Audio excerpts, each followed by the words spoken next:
the Hoffman Show. We're on the Team 980, always live as well on the free Odyssey app. That introduction, Anthony, made me think we haven't had Sam 48 on in a while. We should do that soon. Yeah, we definitely should, get our fellow Orangeman on the program. Hasn't been a while. Start the new year as well.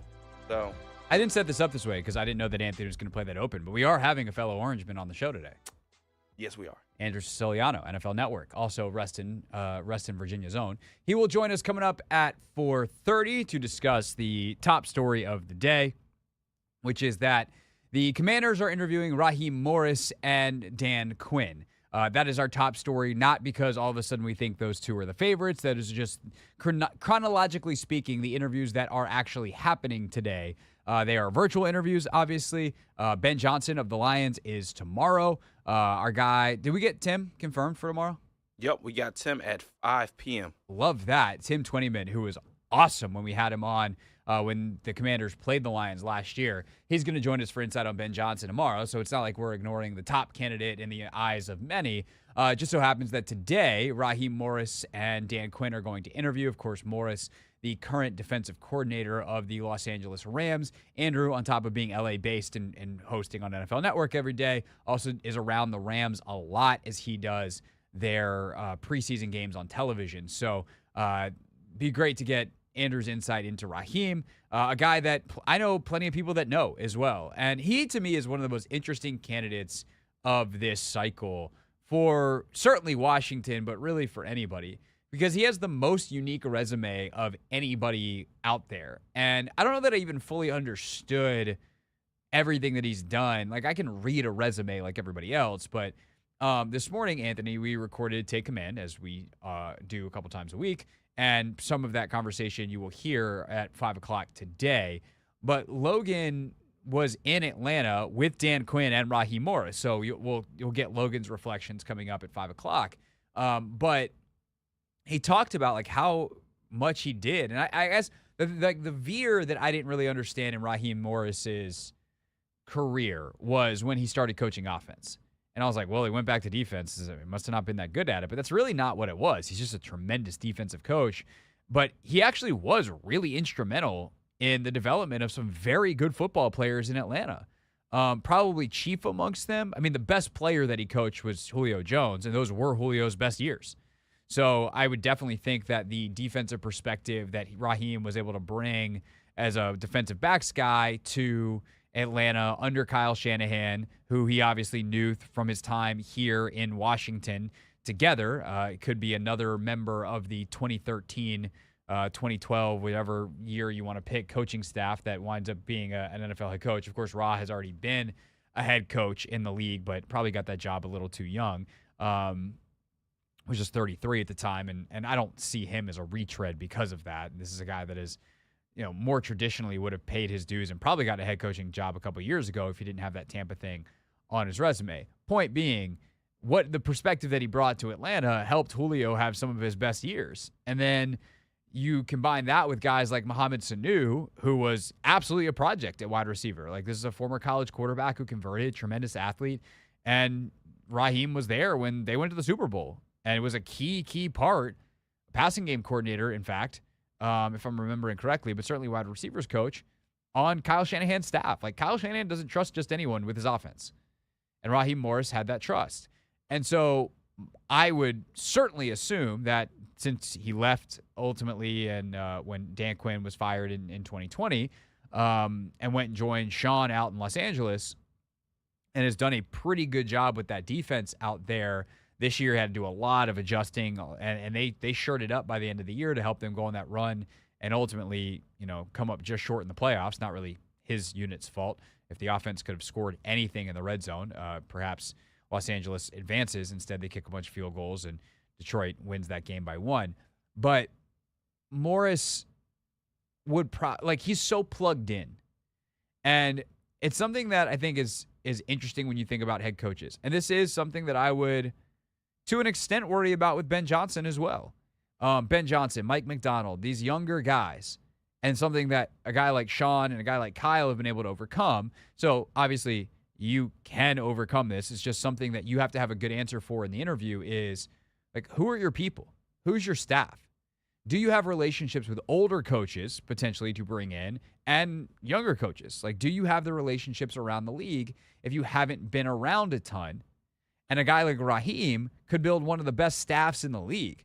I mean, there's a lot of irony in what I'm about to say, but like Frank Reich built what was supposed to be an all-star staff last year in Carolina. It went miserably, but that's also because despite the fact that a lot of people like Frank Reich, he didn't really bring in a cohesive staff. It's something that I think would be prevented from happening here. One, because I think the oversight of a guy like Adam Peters would be very helpful. Two, Josh Harris believes in kind of getting everybody on the same page in terms of a vision. And three, I'd like to think Raheem Morris would be smart enough to go like, yeah, I see how Kyle did this. I see how Sean did this. It's very important that we have people that are on the same page on our defensive and offensive staffs. We're not going to make that mistake. So hopefully that would be the case. But in terms of an actual network, Raheem Morris, everybody loves that guy. You can't find someone in the NFL who doesn't like Raheem Morris. I'm sure you can, but like that guy probably sucks. Probably. Because, you're around the combine every year, you're at the Super Bowl, you're at all these NFL events, and you just hear nothing but great things about Rod. I'm sure Andrew Siciliano, when he joins us at 4:30, will tell us the same thing. And that's exciting to me. Someone who has a vision of what an offense can look like and has been a part of it on a detailed level, and what a defense can look like and has run some of the best ones in the league over the last 2.5 decades. Still young, has that energy. People love him. He's a dynamic personality. Like, I think Raheem Morris is going to probably get a job again, whether it's this year or next year. I think he's going to be up for it, and I think he is someone who could be a very good head coach, and I think would do a very good job here and could build a very good staff here. I also think Dan Quinn could do that as well, because many of the things I just said about Raheem Morris are also true about Dan Quinn. Dan Quinn is a guy that Logan described as a breath of fresh air when he got to Atlanta. He had been here, seen things go south with the Shanahans. He gets cut in 2016 by Jay, or 2015 by Jay. He goes to Chicago. That Chicago team was terrible and a mess. And he goes to Atlanta in 2017, and it was like a whole different job. And Quinn was responsible for creating that place that people enjoyed going to work.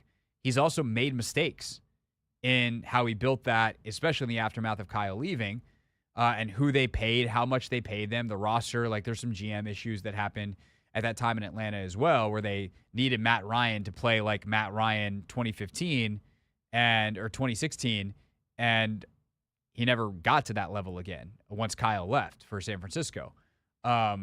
But they paid him so much they couldn't build out the roster. So that was part of the issue. But also, like, I think an interesting story that Logan shared with me today on the pod, I'm not betraying trust here, is that, like, after Dan Quinn got fired in Atlanta, Logan was one of the people he called and was like, hey, dude, what did I do wrong? Like, where did it go wrong? What are some things that I can improve on?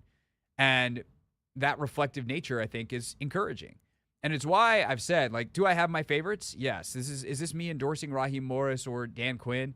I mean, first of all, I would say Morris over Quinn, just to for whatever that's worth.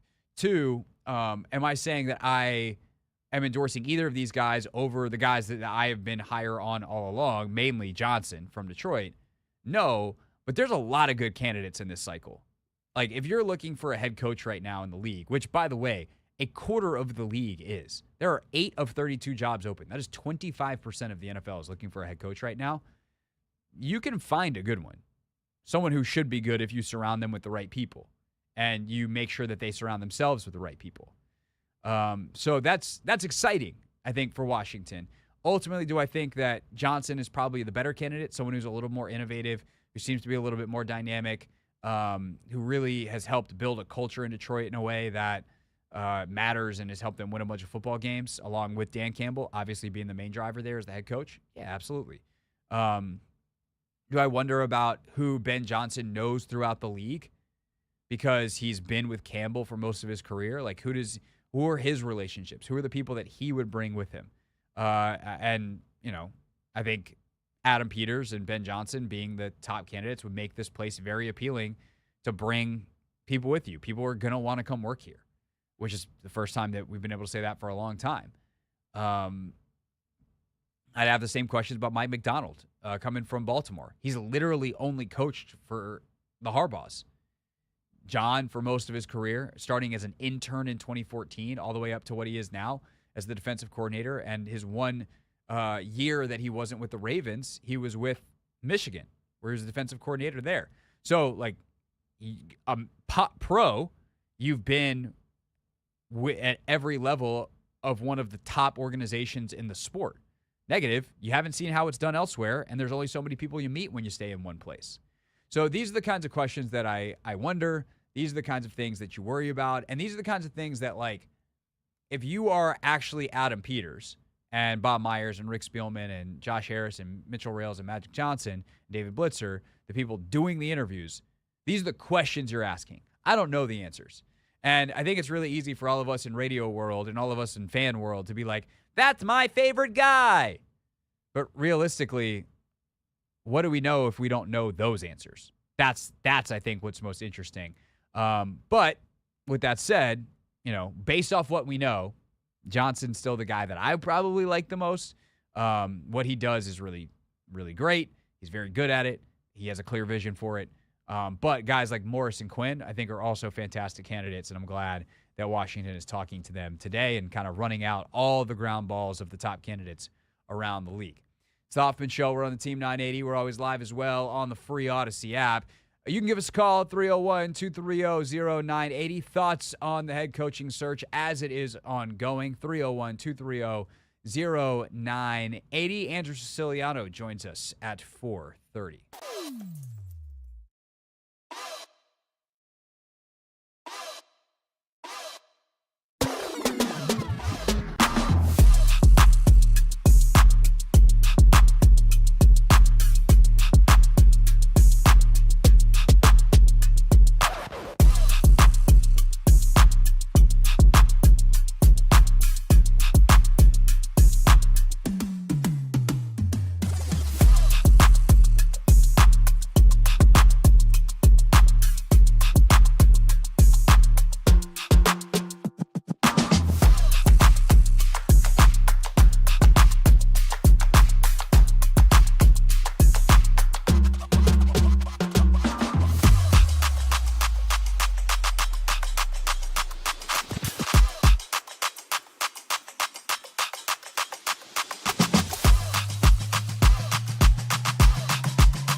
It's the Hoffman Show on the Team 980, always live as well on the free Odyssey app. You can give us a call on the Ace Law listener line, 301-230-0980.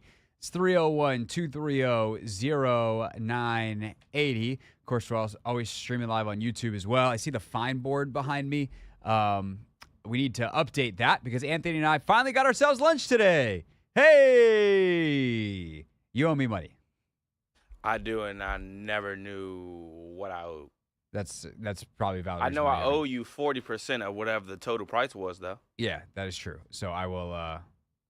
It wasn't very much, but I will. Okay. I'll let you know. Gracias. And then hopefully none of us make mistakes and we don't have to buy ourselves a show lunch because we owe it to ourselves for being bad at the show anytime soon. But we can wipe the one that we owe ourselves off the fine board in just a moment. Right now, though, we'll take your calls, 301-230-0980. Let's go to Paul in D.C. to get us started. Paul, thanks for calling. You are on the Hoffman Show. Yeah, it's always good to talk with you because you come up with some really good, strong points, man. I like Morris, without a doubt, but also I like the Jason that's out in Detroit too, man. But Dan Quinn, man, they trying to run him out of Dallas, man. They don't even want him there. So do we want Quinn or what? I know he does. Oh man, Paul's phone's dying. Actually, I'm gonna put. Let's tell you what. I'm curious in what his Dan Quinn point is. So Anthony, double check his phone. We'll come to Scott. We'll come back to Paul in a second. Scott, thanks for calling. You are on the Hoffman Show. Hey man, appreciate it. You got it. I love the OCs. But I like the DC out of Baltimore better, McDonald. Reason why is this. Got three reasons. One, he's on a winning organization that plays tough schedules year after year. They always play in the number one or the number two schedule. They got two or three playoff teams in their division, and they play outside well in the winter. And so if he brings that culture here on the defense, that defense will help keep us settled when our young quarterback is not having their best game or a stretch of 2 or 3 bad games. It'll keep us in game. So I like to see what they can do about getting him in. Yeah, no, I like McDonald a lot. Thanks, Scott. I think McDonald's super interesting because he is used – they're very talented in Baltimore. But I think it's important to remember that good teams have talent. Like a coach succeeding with talent means he's a good coach, not the other way around. Not that just like, oh, it's the talent. Like, yeah, how many times have we seen good talent go to waste here? I would love someone who's good at identifying talent and good at using it as a head coach. That would be sick. But he does a really good job with it. And I think the schedule point's a really good one. Like every year they're going to face really tough competition. And whether he was the intern 10 years ago or now the defensive coordinator, he's been a part of that continued success. I also think like, they are an offense that let Lamar cook a little bit more this year, but generally speaking has been kind of a run first. Like we need our defense to play well. They play very good complementary football. And when you're going to have a young quarterback, I don't mind that as a head coaching style. Like unless my young quarterback is like Andrew Luck, what he was coming out. And I know obviously his career wound up being super weird, but if I got Peyton Manning coming out, I got Joe Burrow coming out, like sure. We can worry a little less about complimentary football because we got one of them dudes. If we got Patrick Mahomes, we can play a little less complimentary football because I got one of them dudes, and I'm worried about making sure his dude potential goes to 1 million. But McDonald, for most quarterbacks, I think would be a great head coach in a lot of ways. The question I would always have for a defensive coach is going to be, what's your offensive identity and how do you maintain it if your offense is successful and you lose your OC? Because that's harder to replace than an offensive coordinator replacing a DC in the other direction. DCs are just easier to find than good OCs. And defenses, it's really more that defenses are easier to install than offenses. So that would be thing one. And thing two, like I mentioned earlier, like what's his network like? What kind of staff is he going to hire? I don't know. That's not me saying, whereas like Raheem Morris, it's pretty obvious he's going to hire people off of the Kyle Shanahan tree and the Sean McVay tree because those are the people that he's worked with. I don't know exactly who the OC is that comes in with Mike McDonald. It's less obvious. He probably has an idea, which is why, they're interviewing him. Let's go back to Paul. Paul, you were talking about Dan Quinn and your thoughts on him. Fire it up. Go ahead. Yeah. Thanks for coming back to me. Yeah. Dan Quinn. Because I have relatives down in Texas, and they ready to give them to us. And then I heard the guy. I think it was Dan and Granny.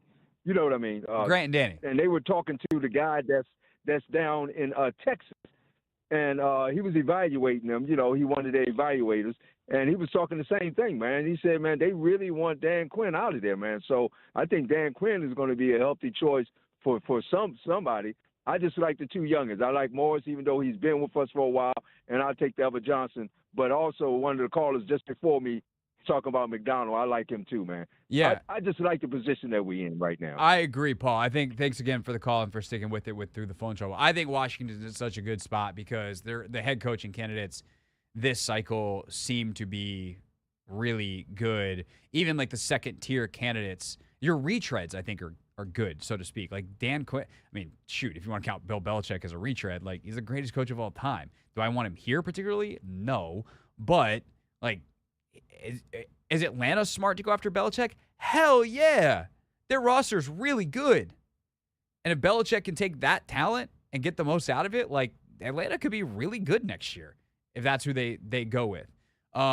Quinn goes to Seattle and inherits that secondary, like right back to where they were when he was the DC under Pete.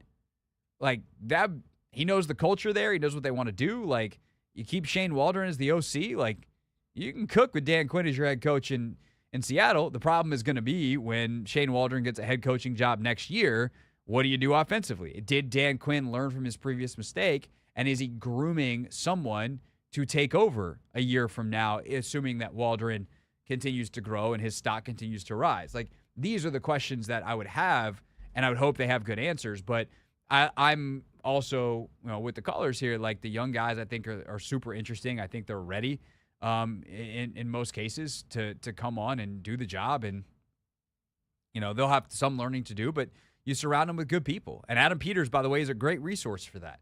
He saw how Kyle, like he was there, because that's one of the things, too, that I think is great about Peters is he was there from day one in San Francisco. He watched how Kyle, and was a part of how Kyle built the organization to be this team with a very clear, distinct identity. And not that it has to be the same identity as they have in San Francisco, although if you can do it, being a tough son-of-a-gun football team with a great offense and a great defense and great players is a pretty darn good formula. It's just hard to repeat. But he saw how it was built from an infrastructure standpoint. Like, that's really, really powerful. You need the head coach to make sure that you get it right, and Kyle was as good of a choice as you could have, even if he hasn't won a Super Bowl yet. But, like, you gotta have the pieces around, support staff and your coaching staff, et cetera. And I think Adam Peters can help whoever it is that comes in build that same infrastructure here in Washington. All right, we'll get back to some more calls later on in the show. Next, though, we are on the phones on the guest line. Andrew Siciliano joins us from NFL Network next.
here on a Thursday. Team 980, always live on the free Odyssey app and streaming live on YouTube at the Team 980. It's our pleasure to welcome back a friend of the show from Syracuse University, from Reston, Virginia, the one, the only, Andrew Siciliano. Andrew, what's up, man? How are you? How are you? Do I have to call you? Do I have to call you Hoffman, or can I call you Craig? You can call me Craig. Why would you call me Hoffman? Well, I mean, it's just like the branding coming in. Yeah, you know? That's true. That's true. I mean, either one. I respond to both. I responded to worse, honestly. I mean, either those are my We two all have. preferred, but you know, we've all been there. Of course, Andrew, host of many shows and many of the live coverage you've been watching of all the coaching carousel and playoff coverage and free agency and all the things on NFL Network, but also the play-by-play voice in the preseason for the Los Angeles Rams, which is specifically why I wanted to have him on today. Andrew, as you well know, the Commanders are interviewing, amongst others, Raheem Morris today for their vacant head coaching position. You've gotten to know him over the years being out there in LA. Like, what do you think of Raheem Morris's potential a second time around as a head coach, as a much wiser, more seasoned man than the 33-year-old who got 3 years at the helm of Tampa all those years ago? I think he will be much better. I think, like a lot of head coaches who got that first bite of the apple probably a little bit too soon, and I think Raheem would admit that it was probably a little bit too soon. A decade later, remember he had the interim tag there for a little bit in Atlanta as well, but a decade later, he is a much wiser man, coach, leader, all of these things. He's a better football coach too, just for a decade extra of experience. But I love the guy. Honestly, I can't endorse him enough. He is, I mean, get away from the X's and O's for a little bit. As a people person, as a leader, as a source of energy, and it isn't fake. It's not like rah, rah, scream, yell, loudest guy in the room energy. It's not that. He has an electricity to him, and maybe that's not even the right word. Like, I've never seen a guy without a smile on his face, and it's like genuine, good-natured energy. It's hard to really put into words, but I can't speak better of a guy, what he will do for a building, a room. We overuse the word culture, Craig, all the time in these interviews. But for all of that, I think Raheem Morris is that guy, honestly. Yeah, I mean, that's the thing. I didn't set you up with this way, question-wise, but I could have led you in that direction by saying I've never met someone who doesn't absolutely love the guy. What do you think of him? Which could have set you up to give the answer you gave or be the first guy to say something bad about Raheem Morris. Apparently it would have been the former, not the latter. Do you have any specific stories that can kind of illustrate that? I mean, as you said, it's kind of an omnipresent thing with him, but is there anything that immediately pops to mind kind of story-wise from whether it's interaction in a meeting or seeing him on the sideline, whatever it may be? Yeah, you know, he's so comfortable in his own skin. Like, you just watch him on the podium. There's no fakeness or, all right, how do I say this here? Because I know I'm being filmed, and maybe this will be used in the other team's building against us this week as motivation. He's not that guy. He's just so comfortable because he's not going to step in it. But I think there are two stories. Number one, it's well documented, just the way he saved a kid's life in Vegas at the pool last offseason. That's number one. Number two, he has the last couple of years. We're very lucky with the Rams in the preseason in that Sean puts the headset on and is an analyst with us live on the field. Basically, I say analyst. He's calling plays and coaching while on headset for at least one drive a game in the preseason. And it's great that he's able to do that and that he allows his staff to do that. Well, Raheem does it as well. And Raheem, honestly, he wants to stay on for multiple drives. He's a ham. He understands it's the preseason. I'm not trying to suggest he's not taking the game seriously. He is. But normally in the preseason, he has one of his assistants actually call the defense during the game, and Sean does the same thing. He doesn't call plays. One of his assistants, usually his OC that doesn't call plays in the regular season, will call it. So Raheem joins us on headset. He's hysterical. He's comfortable. He jokes. I've given him grief off the air that why does he even need to be down there? Why doesn't he come upstairs and just sit with us the entire game? He claims he has lobbied to do that, but gets turned down. He would do it. He has a future in television if he wants to. I know that's a long-winded example, but he'll be your best friend, put it that way, if he gets there. He makes everyone feel like they're his best friend, but doesn't do it in a way that seems contrived or he wants something back from you. That's great. That's really good. And now I feel like, Anthony, we need to go back in the NFL Game Pass archives and find the Raheem Morris drives with Andrew and the Rams crew in the preseason. Yeah, we get Andrew Whitworth up in the booth, and and we're just joking with him the entire time. It's great. That's great. Yeah, we do a heavy sound segment at the end of the radio show. So that sounds like it could be in Real Things, Real People Said in Real Microphones today.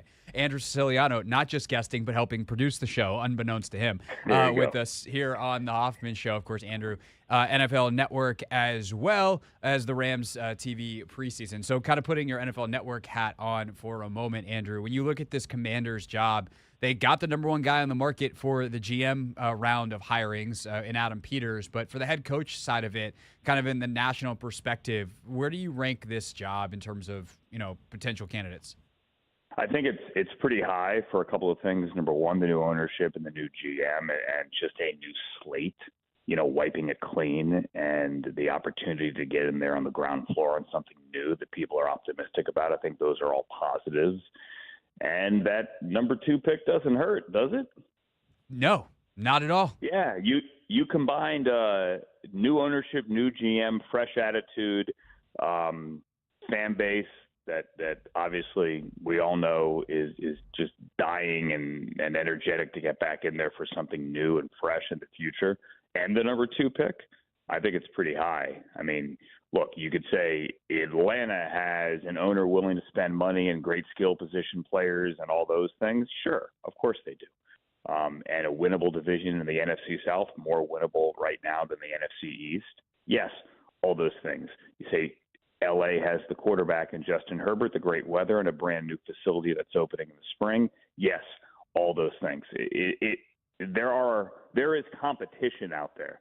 But when you have the ability to truly start new and be on the ground floor with the number 2 pick, I think that's pretty attractive. No doubt about it. You get the chance to talk to so many people around the league, and you just talked about Raheem and kind of that it factor he has. Were there any other of the candidates that you know for sure? I mean, it's one thing you hear about certain things where you're just like, oh, yeah, I either know that guy or I know someone that knows him. One degree of separation where they have that it factor on top of, I think, the things that we all see. Like we know Mike McDonald can coordinate a defense. We know Ben Johnson can coordinate an offense. We see the results on the field.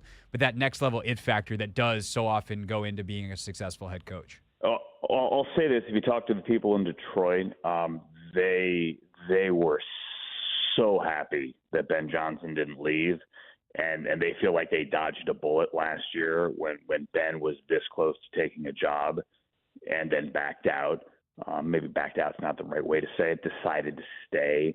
I think Ben Johnson has the it factor when it comes to coordinating and when it comes to the belief that his guys, his offense have collectively in him. I think he does have that it factor. Thomas Brown, who, I do know from here with the Rams. Sure. I think Thomas Brown will be a head coach one day. I think this past year was tough, and people are going to hold it against him when everything went sideways in Carolina. It does not do him well when Frank Reich, I think, pressure by the owner, takes back play calling duties midseason after only giving them to him a few weeks earlier. But I think he will overcome that. And look, everyone loves Dan Quinn, and I do think he'll be a head coach again. And if it happens, I think it's probably in Seattle. But the way that season ended is the first question I think you have to ask him when you sit down for an interview with him this cycle. Yeah, no doubt about it. Andrew Siciliano, you can watch him on NFL Network. Great insight as always. Hopefully I will see you both in Las Vegas Super Bowl week and again in Indianapolis for the Combine a couple weeks later. Come on. you're not coming to Mobile. Like if I found dead today, I've had my head in my laptop for the past 72 hours getting ready for the Senior Bowl. So, oh yeah, coming to Mobile, buddy. I wish. I mean, if they would pay me to, that's the thing, Andrew. And actually, I think the first time Andrew and I ever met in person was in Mobile. They used to pay me because I used to be my job, but now they pay me to sit in this chair every day. So when I go the places, it's because I decided to go, not because they sent me.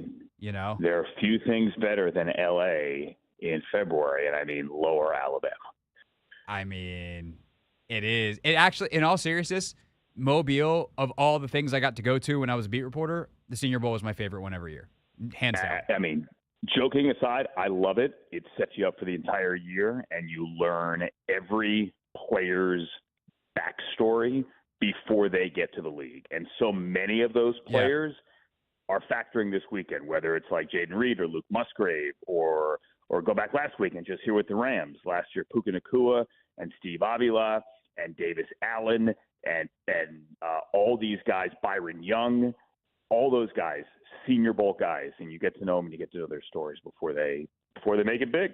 And Senior Bowl week is always more fun if at least one of the big quarterback prospects showed up. I mean, I remember when Baker showed up the year that he showed up, and the whole dynamic of the week changed. You got Penix down there this year, and there's some others that might wind up. You got Penix and Bo Nix. Yeah, so there you go. Yeah, and Spencer Rattler. And yes, in years past, you've had Dak Prescott and Josh Allen and Justin Herbert and Daniel Jones and Baker Mayfield. Who else? Plenty of guys. Yeah, so it's a good see time. them there first. As they like to say down there, the draft starts in Mobile. Andrew does call that for NFL Network, so you can watch their coverage there when that gets going here in a couple weeks. But yeah, I will be in Vegas. I will be in Indy, so hopefully I'll see you there. And thank you for your time here today, my friend. Yes, sir. As always. That is Andrew Siciliano, everybody, with us here on the Hoffman Show. When we get back, react to some of what he had to say, especially about kind of that dynamic it factor nature in a head coach. That's next. Also, I got a little bit of story time before Logan Paulson's thoughts on Raheem Morris and Dan Quinn at the top of the hour.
Coming up at the top of the hour, Logan Paulson's thoughts on the two interviews of the day for the Commanders, Raheem Morris and Dan Quinn, two guys that he played for in Atlanta. Obviously, Logan was here with Raheem as well. Had good relationships with both men. And it seems like everyone does. Seems like these are two guys that everybody loves. Whether that's enough, and obviously they're both technically very, very good at their jobs, coordinated two of the top defenses in the NFL the last couple of years. But is that going to be enough to overcome, or enough to, I won't say overcome, but enough to be the best candidate at the end of the day? We'll see. But they're getting their interviews today virtually with Adam Peters and the rest of the hiring crew for the Washington Commanders. And since Logan played for both, what better person to ask? So we'll have Logan and his thoughts at the top of the hour. Just had Andrew Siciliano on the show. I loved that Raheem Morris story about him joining on the broadcast, Anthony. That was cool. And it just shows, like, I think there's like a right amount of taking your job seriously that you need to have. And also there is such thing as too much. And I think that's something Sean learned in LA, was like Sean burnt out, and it actually isn't helpful. Like, you can overgrind, if you will. And you need to have a healthy relationship with the job and with your players, and it makes you a better leader. It makes you more dynamic. It keeps your creativity flowing.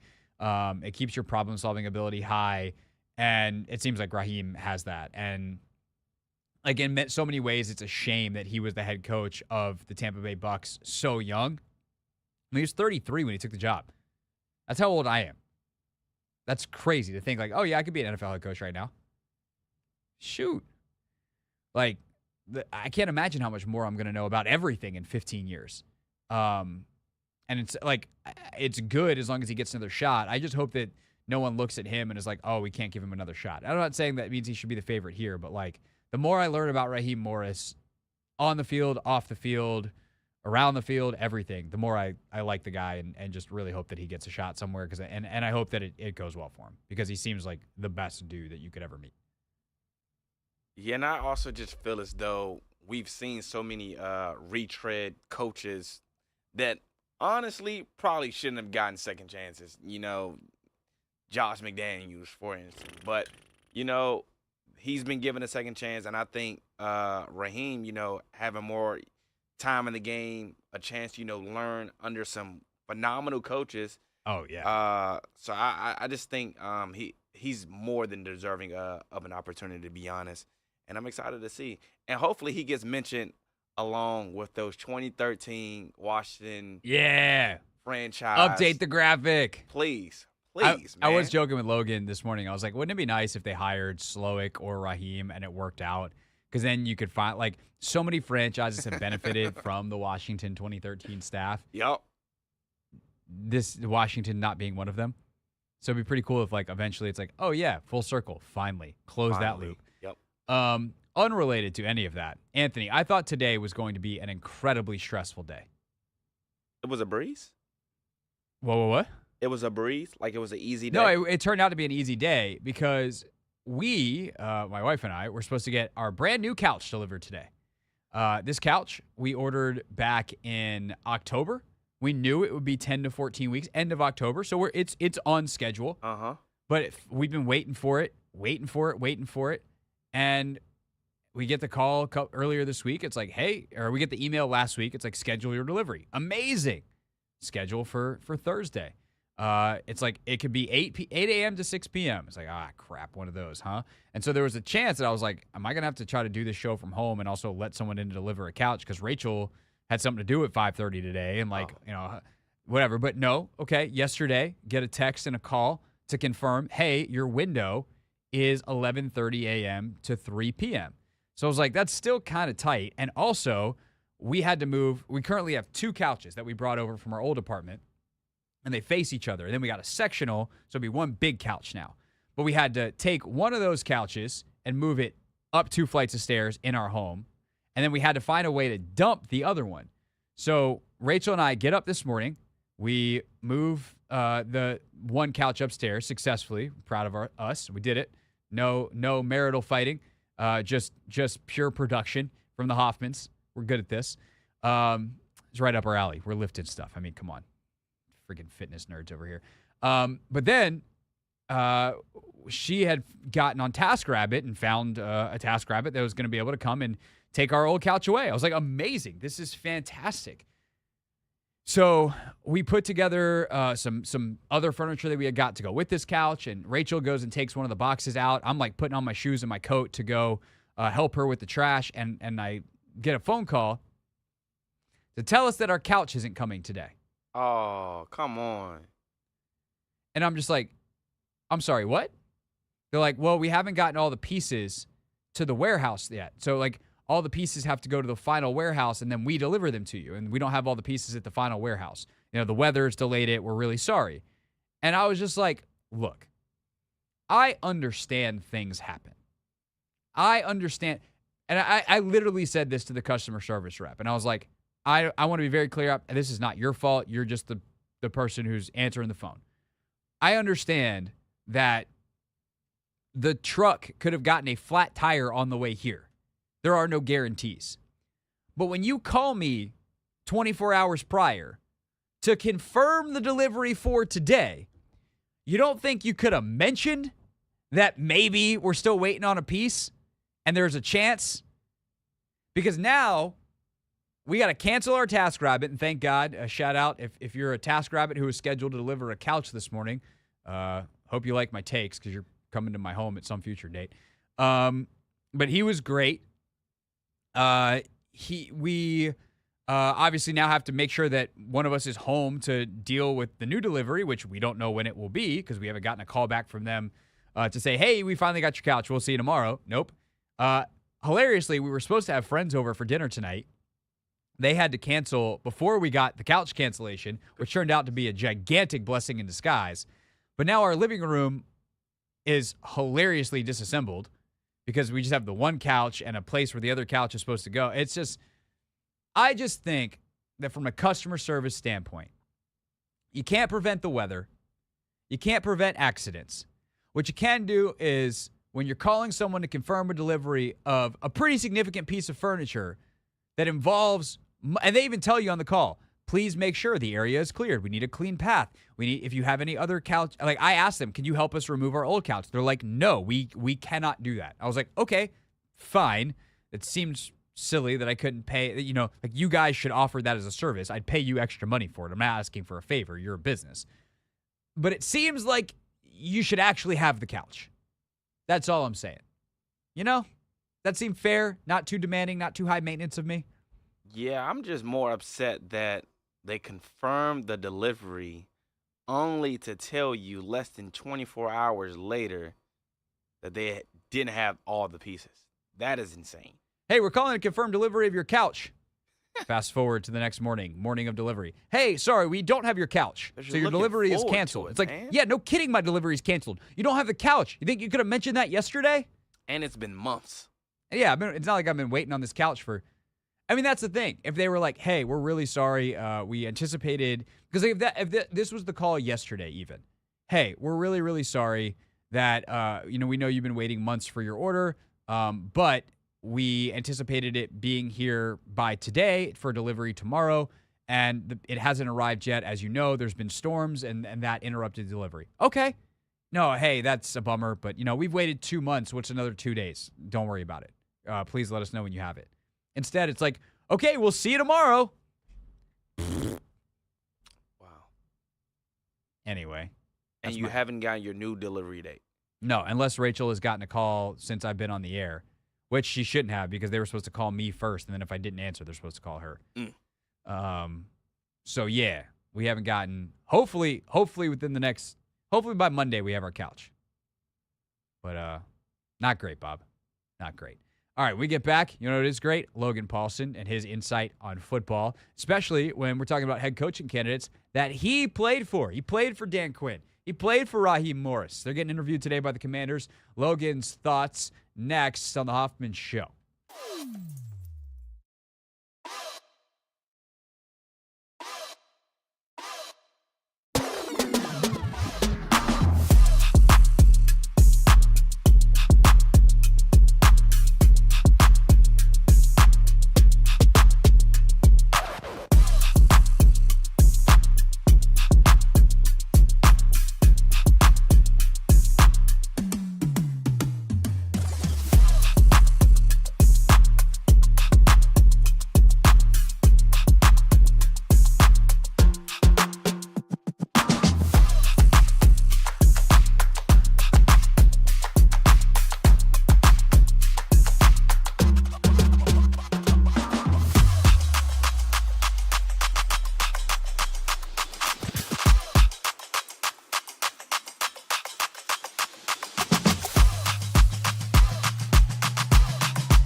It's the Hoffman Show. We're on the Team 980, always live as well on the free Odyssey app. Coming up at 5:30, our playoff edition NFL tiers. How many teams that we gave no chance actually won last weekend? And do we still think they have no chance? Or do we give them a little bit better of a shot to eventually get to and win the Super Bowl? NFL tiers coming up at 5:30. Right now, though, it is time for Not My Beat.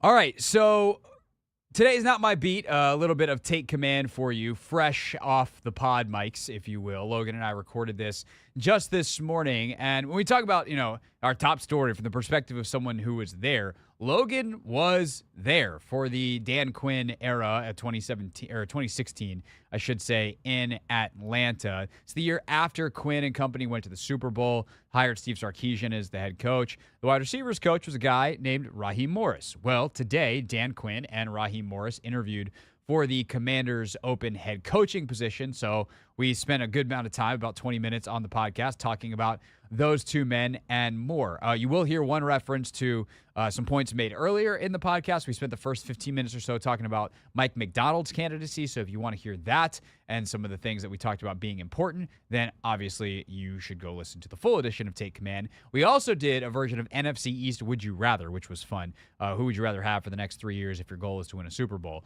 But here's the conversation from Logan about the two candidates that interviewed today for the Commanders' head coaching position, who he played for in Atlanta.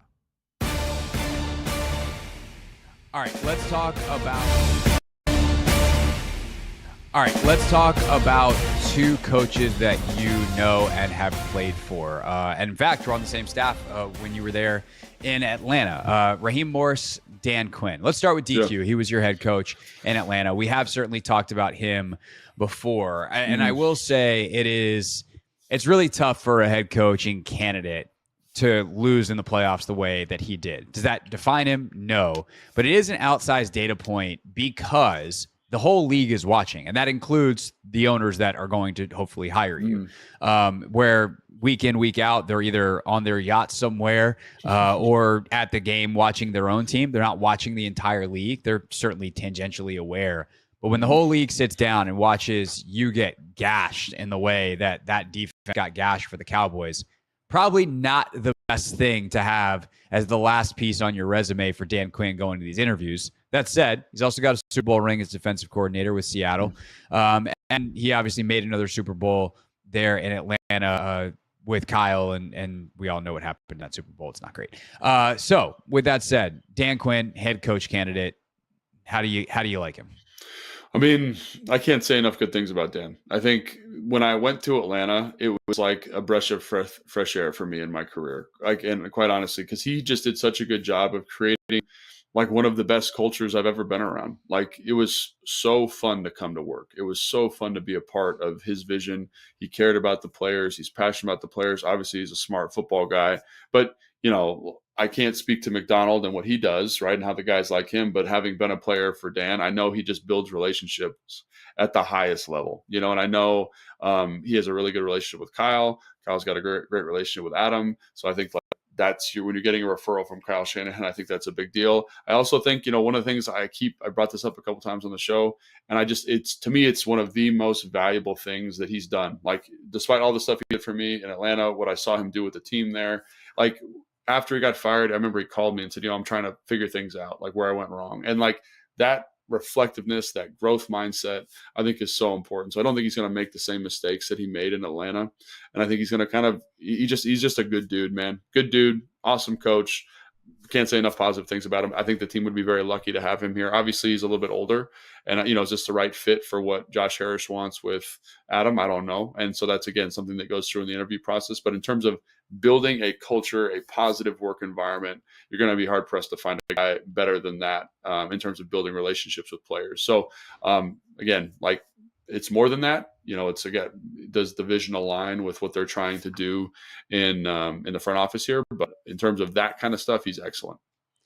Yeah, I mean, every time I've heard you talk about him, I'm like, what more could you want in Yeah. a head coach? Obviously, I think you have the reality that it didn't go great in Atlanta after Kyle left. And Yeah. the question is that reflectiveness that he had, like how does it actually implement? Because it's easy in the moment to be like, all right, how did it go? But then actually implementing the change is difficult. How do you go about finding that network and making sure that you are set on the offensive side of the ball when you are a defensive guy? How involved would he be on the defense would be another question I'd want to know from him.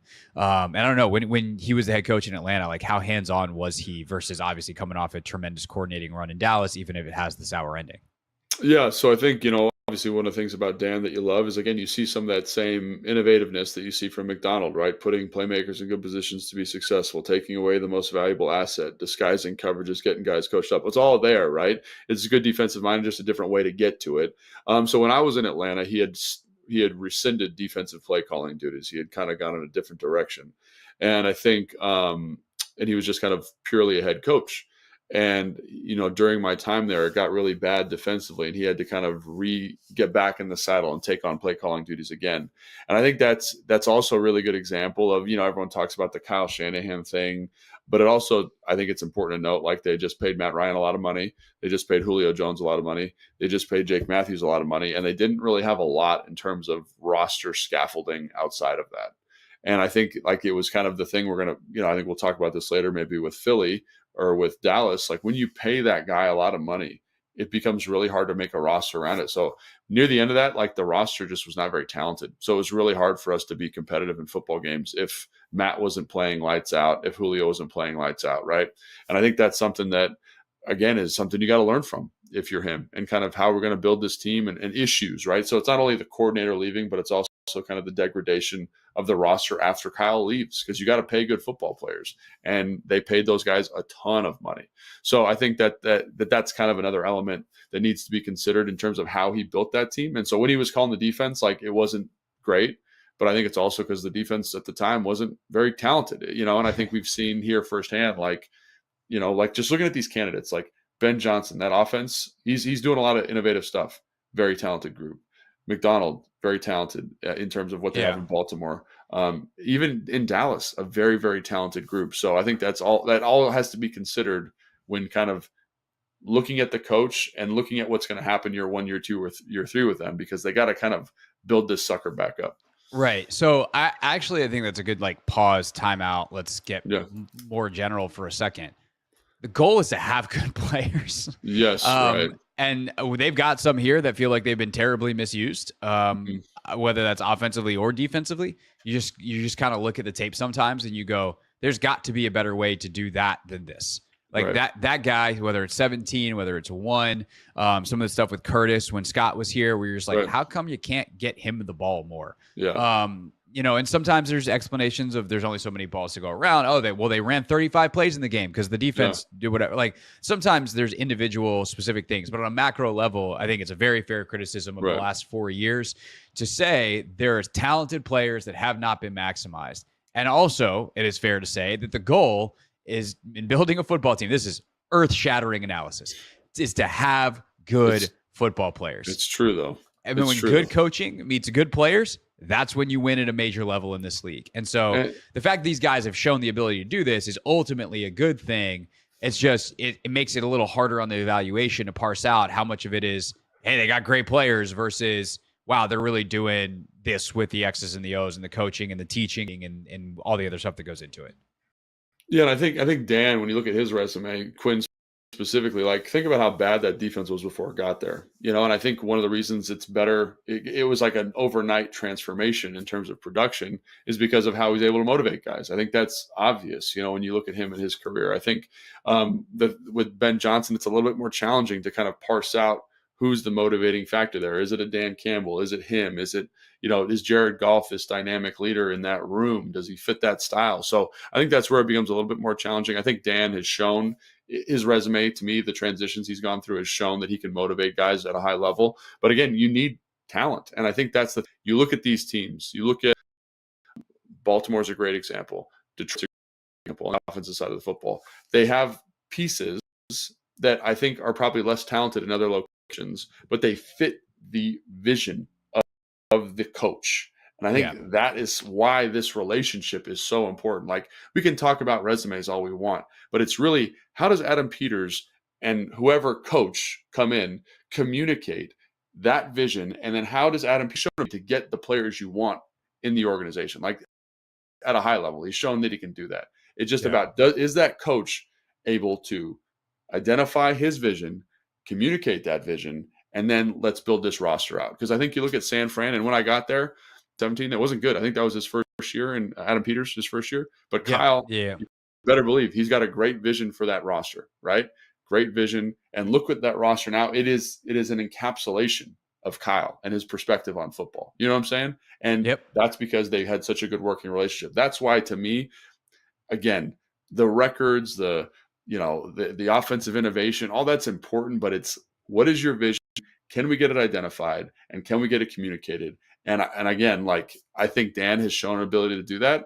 I think and Ben Johnson and McDonald, I don't know because I don't know them personally, but that to me is like the crux of the interview when they do this virtual interview later this week. Which brings us to the last guy who you also know is interviewing as we record this today, and that is Raheem Morris. Is one of the most interesting resumes of anybody in the National Football League. He was coach at 33 in Tampa. It didn't go great. He had 1-10-win season, but two were pretty poor, and ultimately let go pretty quickly. He reemerges in Atlanta with Kyle and gets flipped over to the offensive side of the ball, which I would love to learn more about, kind of that, him coaching on that side of the ball, because I mean, eventually he goes back to D. So clearly, like, that wasn't his long-term future. Like, that doesn't necessarily mean it went poorly there. So, like, we can talk about that. But has reemerged with Sean McVay in LA as the defense coordinator, helped them win a Super Bowl, and every single person, which is, a decent number relatively because of his time here, because he was here at staff in 2013. Everyone loves the guy. Like, just Morris is one of the best dudes you will ever. So, what's the Raheem Morris? I'm going to tell you the same thing. He's an awesome dude. Yeah, and he's awesome dude. He's super dynamic. He relates to players at a high level. Like, kind of where I'm from. He just has this kind of presence that's infectious. And again, he's not. I haven't been with him when he's been, the leader of the defense, the receiving coach, pass game coordinator. When he stands up in front of the room, he commands the room. Has a relationship with everybody on the roster. Like, it's awesome, and he's a smart football guy, because that ability from offense to defense, I think, and then from defense to offense, then back to defense, I think just speaks to his insight. Like, he was coaching receivers in Atlanta and getting better and improving play. And I think that's So he would have been there, like, when Mohamed Sanu was like and doing. I mean, it's one thing to coach Julio Jones. I mean, I could coach Julio Jones. Julio, go be awesome. Okay, good. But like how Sanu grew and some of the other guys in Atlanta, that's right. Like, that was tremendous. Exactly. And so I think he deserves some credit for that. Like, it's the player, but also knowing how to speak to the player. And I was there, and like Zacchaeus, like a undrafted free agent, some under his tutelage, and he just found ways to kind of guys and put guys in good positions. So I think he's a bright dude. I think he relates to players at a high level. I think he thinks football, high level, which is what you want. He's got kind of a little bit, it's a little different flavor on McVay. He's got this really dynamic, charismatic personality that's a lot of fun to be around. That gets guys excited to come to work. And again, he's very passionate about football. So, I think it's awesome. I think it's great what he's done in LA. When you look at some of the stuff they were doing early in the season, time with coverage bus, letting free runners, and they made their playoff push, just kind of batting down the hatch, and really coached it up, and that group developed.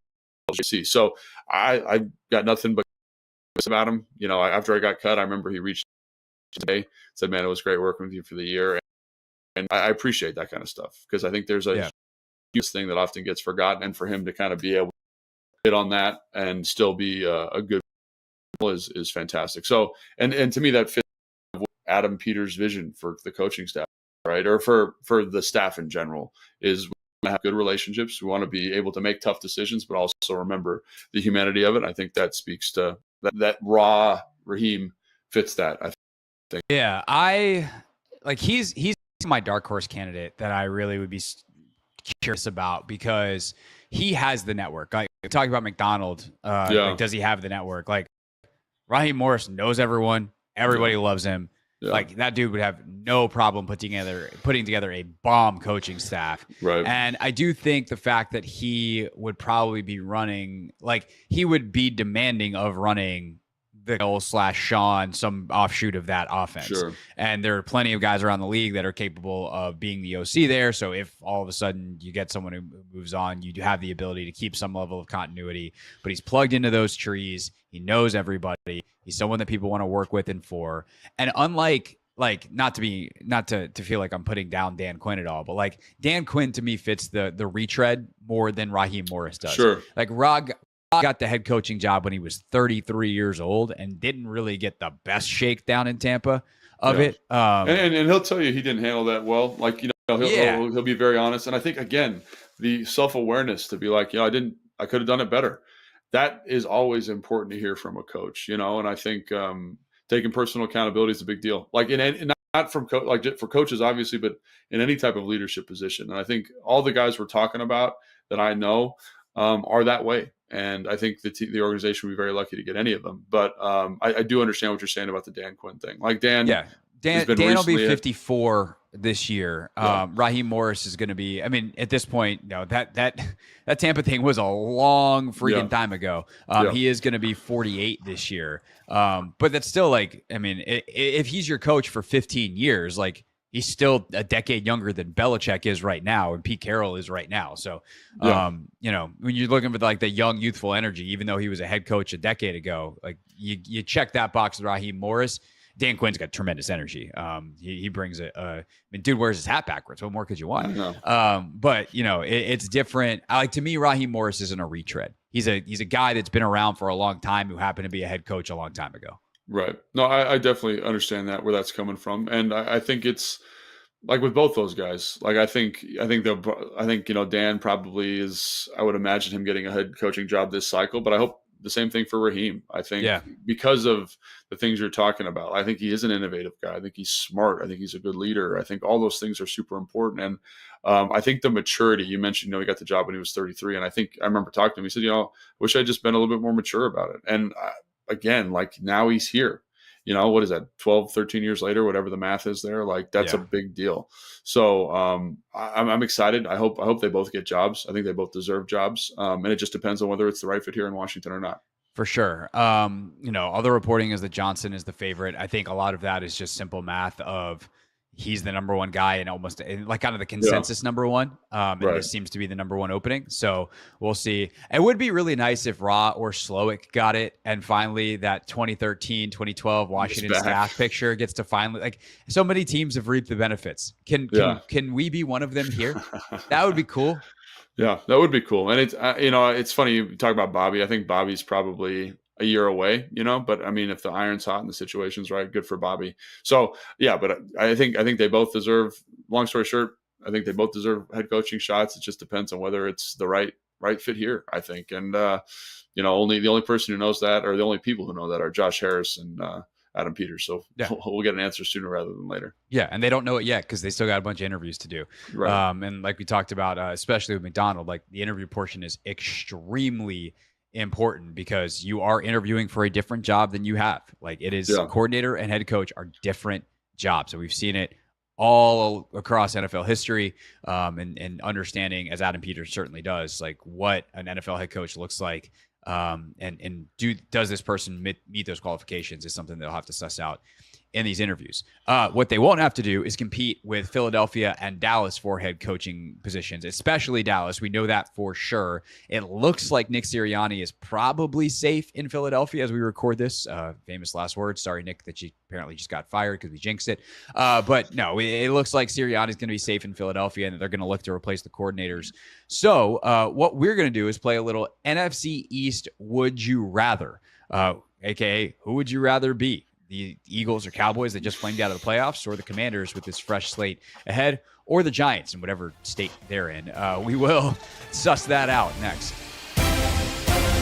that would be next if you were listening to the actual podcast, but you're not. You're listening to the Hoffman Show on the Team 980 live radio. If you want that, just go listen to that on demand anytime, anywhere after 7 o'clock when we're done tonight. I mean, technically you can before, I guess, but we love to keep you here on the radio. Where next we will discuss our NFL tiers. Vic and I established that when Anthony was out last week. Anthony now gets to come in and be all high and mighty and tell us where we were wrong. We take our 4 tiers, their likelihood of winning and reaching the Super Bowl. We rank the remaining NFL playoff teams next here on the Team at 980. Want more from Craig?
Still to come on the back half of this here Hoffman show as we've reached the top of the mountain. Now we'll ski our way down. Our NFL tiers in 60 seconds. Dave Johnson joins us from Madison Square Garden at 6 p.m. And then coming up at 6:30, our pal Mike Yam, host of NFL Total Access on NFL Network, joins us for his perspective on the Adam Peters signing for Washington as general manager. Mike used to be based in the Bay Area when he was working for Pac-12 Network, and obviously he's been in NFL Network for quite a while now, so knows plenty of people who know Adam and kind of has a good feel for everything out there on the West Coast for how the 49ers have built that dynasty and what Peters brings to Washington. Other than that, we get to our NFL tiers, Anthony, and it was kind of interesting when we were setting this up last week. We did this on Thursday when obviously you were gone, so Vic was here, and the settings, if you will, are the same. It's just you kind of enforce them a little bit more. So what winds up happening is we have our four categories. We have prime contenders, we have puncher's chance, we have interesting but not good enough, and then we have no chance. And you wind up like asking the same questions. Does this team have a chance to win the Super Bowl? Nope, no chance. Like, it would have to be crazy. Then they go in interesting but not good enough. Then you have puncher's chance, which is, like unlikely, but I can see it. And then you have prime contenders, like wouldn't be surprised if they wind up there. And you still wind up with kind of an even distribution of teams. But I think what we're about to find out, Anthony, is some teams that might need to move. And there's also some teams that we clearly rank too high. So with that, there he goes. Helps if the fader's on. Not great. Not great for me. I actually honestly think that was bad enough that's a 5. That's a 5-point illegal procedure penalty. Uh-oh. On me. The good thing is on the fine board. Are we tied? We can take that off. We're not owed ourselves lunch anymore because Anthony and I got some today. Nope, you are still 5 points ahead. I have 40. You have 45, which means our total now is 85, and we are one really heinous crime against the Hoffman show away from us needing yet another lunch. You hate to see it. You truly do, man. Back over there. Let's get into it. All right. Start at the top, start at the bottom. I think it's easier to start at it's a great question because we got a team that's at the top that belongs to the bottom. That is true. So our prime contenders going into last weekend were the Bills. Yep. The Cowboys. Oh, y'all had the Bills over the Chiefs? Yeah, with the way they've been playing offensively. That's fair. I don't think that was... It's nothing crazy, but it's just crazy because the Chiefs have remained as a prime contender all season long, and then we get to the playoffs, and now we want to bump them down. Well, that's the thing, is off. like it's playoff caliber, right? Yeah. The lines get finer. I mean, interesting but not good enough. Some of the teams that we had in there were in puncher's chance or prime contenders for most of the year, but by the time you got to the playoffs, they weren't the same anymore. Actually, we nailed that category. Get to it in a moment. We had the Bills, the Cowboys, the Ravens, the 49ers. Obviously, the Ravens and the 49ers are the 1 seeds. Nothing changes there. The Bills looked fantastic. And honestly, even though they had a couple big mistakes, like if they played a cleaner football game, they win that game 45-0. And then there's the Cowboys. Whoops. Whoopsie daisies. I really thought they were different this year. And I realized you fell that for the leaves... banana. Oh, man. I did. I fell for the banana in the tailpipe. There was a maturity and a professionalism that they played with all year that... I shouldn't even say all year. Maybe now in hindsight, it's easier to see because they didn't win as much on the road, obviously, as they did at home. Nope. But also, they were at home. They hadn't lost at home in 2 years, bro. And they didn't just lose. They got whackified. Yeah. They got wrecked. Mm-hmm. What did Dan Quinn ever do to Matt LaFleur? I don't know, but we've seen a lot of open receivers. We saw a lot of gaping holes on the offensive line of the Packers. And the thing is, they've been susceptible to the run all season long. So we should have just been aware, like, the Packers are probably going to try to run the ball, and they're probably going to have some success. And we didn't know they were going to have that much success. Duh. I mean, they did it to him a couple years ago. Exactly. Always. Like, every time.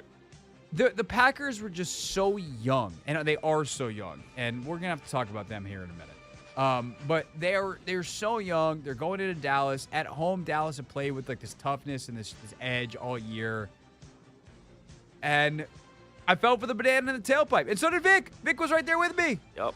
I mean, I probably would have been there right with you as well, to be honest. I did choose the Cowboys to win the game, so. Yeah. Not great. So the Cowboys are not prime contenders. I kind of just want to keep everybody where they are. Actually, I don't know, because like I want to keep everybody where they are and highlight like what we started at the start of the playoffs, and see how we did as opposed to moving teams around. If that makes sense. Yeah. Okay. So there's that. Puncher's chance. We had Chiefs. We had Lions. I think that we did pretty good there. I am very curious, obviously, to see how, doing this next week is silly because we're in the conference championship games, right? Yeah. So we're not going to, we'll probably do the segment next week, but everyone at that point is a prime contender. You're one game away from the Super Bowl. And we'll kind of review how we did and what we missed and what prevailed and what didn't.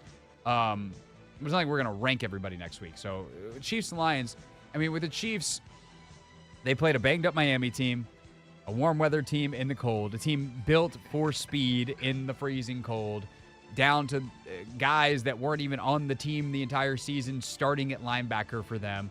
Pretty hilarious quote from Hard Knocks last night. One of the reporters down in Miami goes, "Hey, Mike," talking to McDaniel, obviously. He goes, "Hey, Mike, if you look at the math, it seems like you guys are going to have someone who wasn't here last week playing on Saturday." And Mike goes, "Yeah, that's good math. Math checks out." It's nuts. So did the Chiefs figure out their offense all of a sudden? Or did they just face the Miami Dolphins in January of 2024? I don't know. The Bills are a much better test. Do I think the Chiefs can win the game? Absolutely. Do I have a weird, sinking, funny feeling that the Chiefs are going to win the game? Yeah, but that's also just kind of, that's what Mahomes does in the playoffs. He wins. But at the same time, like if I'm trying to take biases and really be objective about it and not look at previous seasons and all that kind of stuff, the Bills have been awesome since the middle of the season. The Chiefs have been pretty mediocre. I think they're both in the right category. I think we did it right. I like the Chiefs here as well. And even in the game against the Dolphins, I wouldn't say the Chiefs have found, the answers on offense, because guess what? They're still dropping passes. I think Pacheco ran the ball 24 times for like 89 yards. That is something that I give Andy Reid a ton of credit for. Like, we know he doesn't want to run it, but he will. Yep. And he always has been that way. Uh-huh. Always.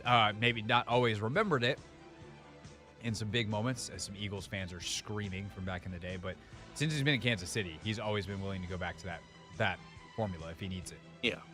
I mean, I liked it, but I just think they need to execute more efficiently on the offensive side of the ball, because they're not gonna be going against Tua, who was shell shocked. They're going against Josh Allen, who's been here, who's battle tested, who wants some revenge on the Chiefs because they keep knocking them out of the playoffs. I am less concerned about the Chiefs defense. Like, I am concerned about the Chiefs defense because they're playing the Bills offense. Yeah. And we'll talk about that more tomorrow when we pick the games, obviously. But, like, the Bills offense is nasty, but the Chiefs defense is nasty. Yeah. Like, that's good on good. The drop passes thing, I think, is really fascinating to me, because was Travis Kelce, and, he's been more sure-handed than a lot of the other ones, but, like, he had 3 drops last week. A couple other guys had drops. Was that because it was minus 1,000 degrees outside and they were catching a rock thrown at you by Patrick Mahomes at 50 miles an hour? Is probably very difficult despite all the gloves and all of the things trying to keep your hands warm? Yeah, that has something to do with it. Travis said on New Heights that what's their kicker's name? Harrison Butker had bruises on his foot just from kicking off and kicking the field goals because the ball was so hard. So have they figured out the timing and rhythm? And if they play in even a 20-degree Buffalo this week, like it's better than it was in -3 with -27 wind chill. That's really what I don't know. Like how much of it was weather, how much of it was Miami defense, like what concoction made the Chiefs look alive on offense last week?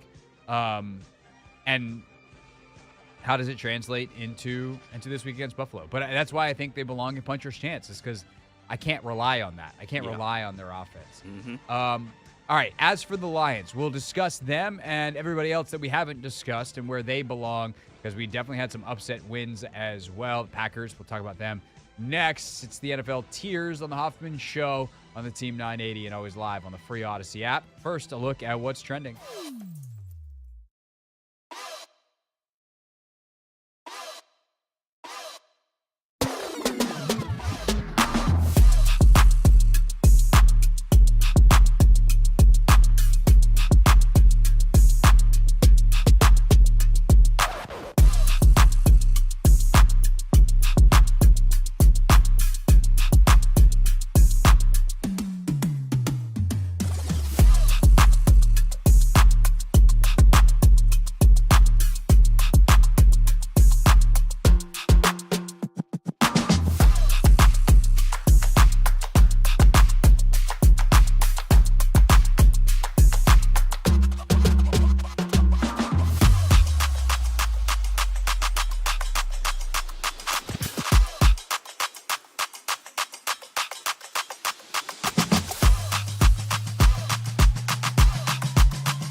Dave Johnson joins us at the top of the hour. So much to talk about with Dave. The Wizards, since the last time we've had Dave on, not only the Wizards played a couple games between Commanders news and those games being on the weekends, etc. We haven't had a chance to talk to him, but they've also made a big trade. So we'll get all of that from Dave live from Madison Square Garden coming up at the top of the hour. Continuing now with our NFL tier rankings. Again, a reminder of how they work. Prime contenders, no surprise if they win the Super Bowl. Puncher's chance, we could see it, but it'd be unlikely. Interesting, but not quite good enough. Kind of self-explanatory, but no. And then no chance. Well, they got no chance. We did our pre-playoff rankings. Bills, Cowboys, Ravens, 49ers. Were our prime contenders. Obviously, we were very wrong about the Cowboys. We talked about the Chiefs at the end of the last segment, which leaves us, Anthony, with the Lions and then a bunch of teams, plus the Packers and Bucks, by the way, who lost. So, Lions, I think this is still correct. Puncher's chance. I think they just have it. They lack playoff experience for me to see them as a true prime contender. But they have grit. They have toughness. They know who they are. They play to that every single week. I just don't know when push comes to shove if they're a year away. And I also do wonder then, if they're a year away, are they a year off of what they needed because they're going to lose Ben Johnson and possibly Aaron Glenn, their coordinators. And we've seen in Philadelphia how big of a hit that is. So I just think Detroit's kind of in a spot where they kind of need this to be their year. But at the same time, it's going to be very difficult because I don't think they're quite on the level of San Francisco, Baltimore, and even Buffalo.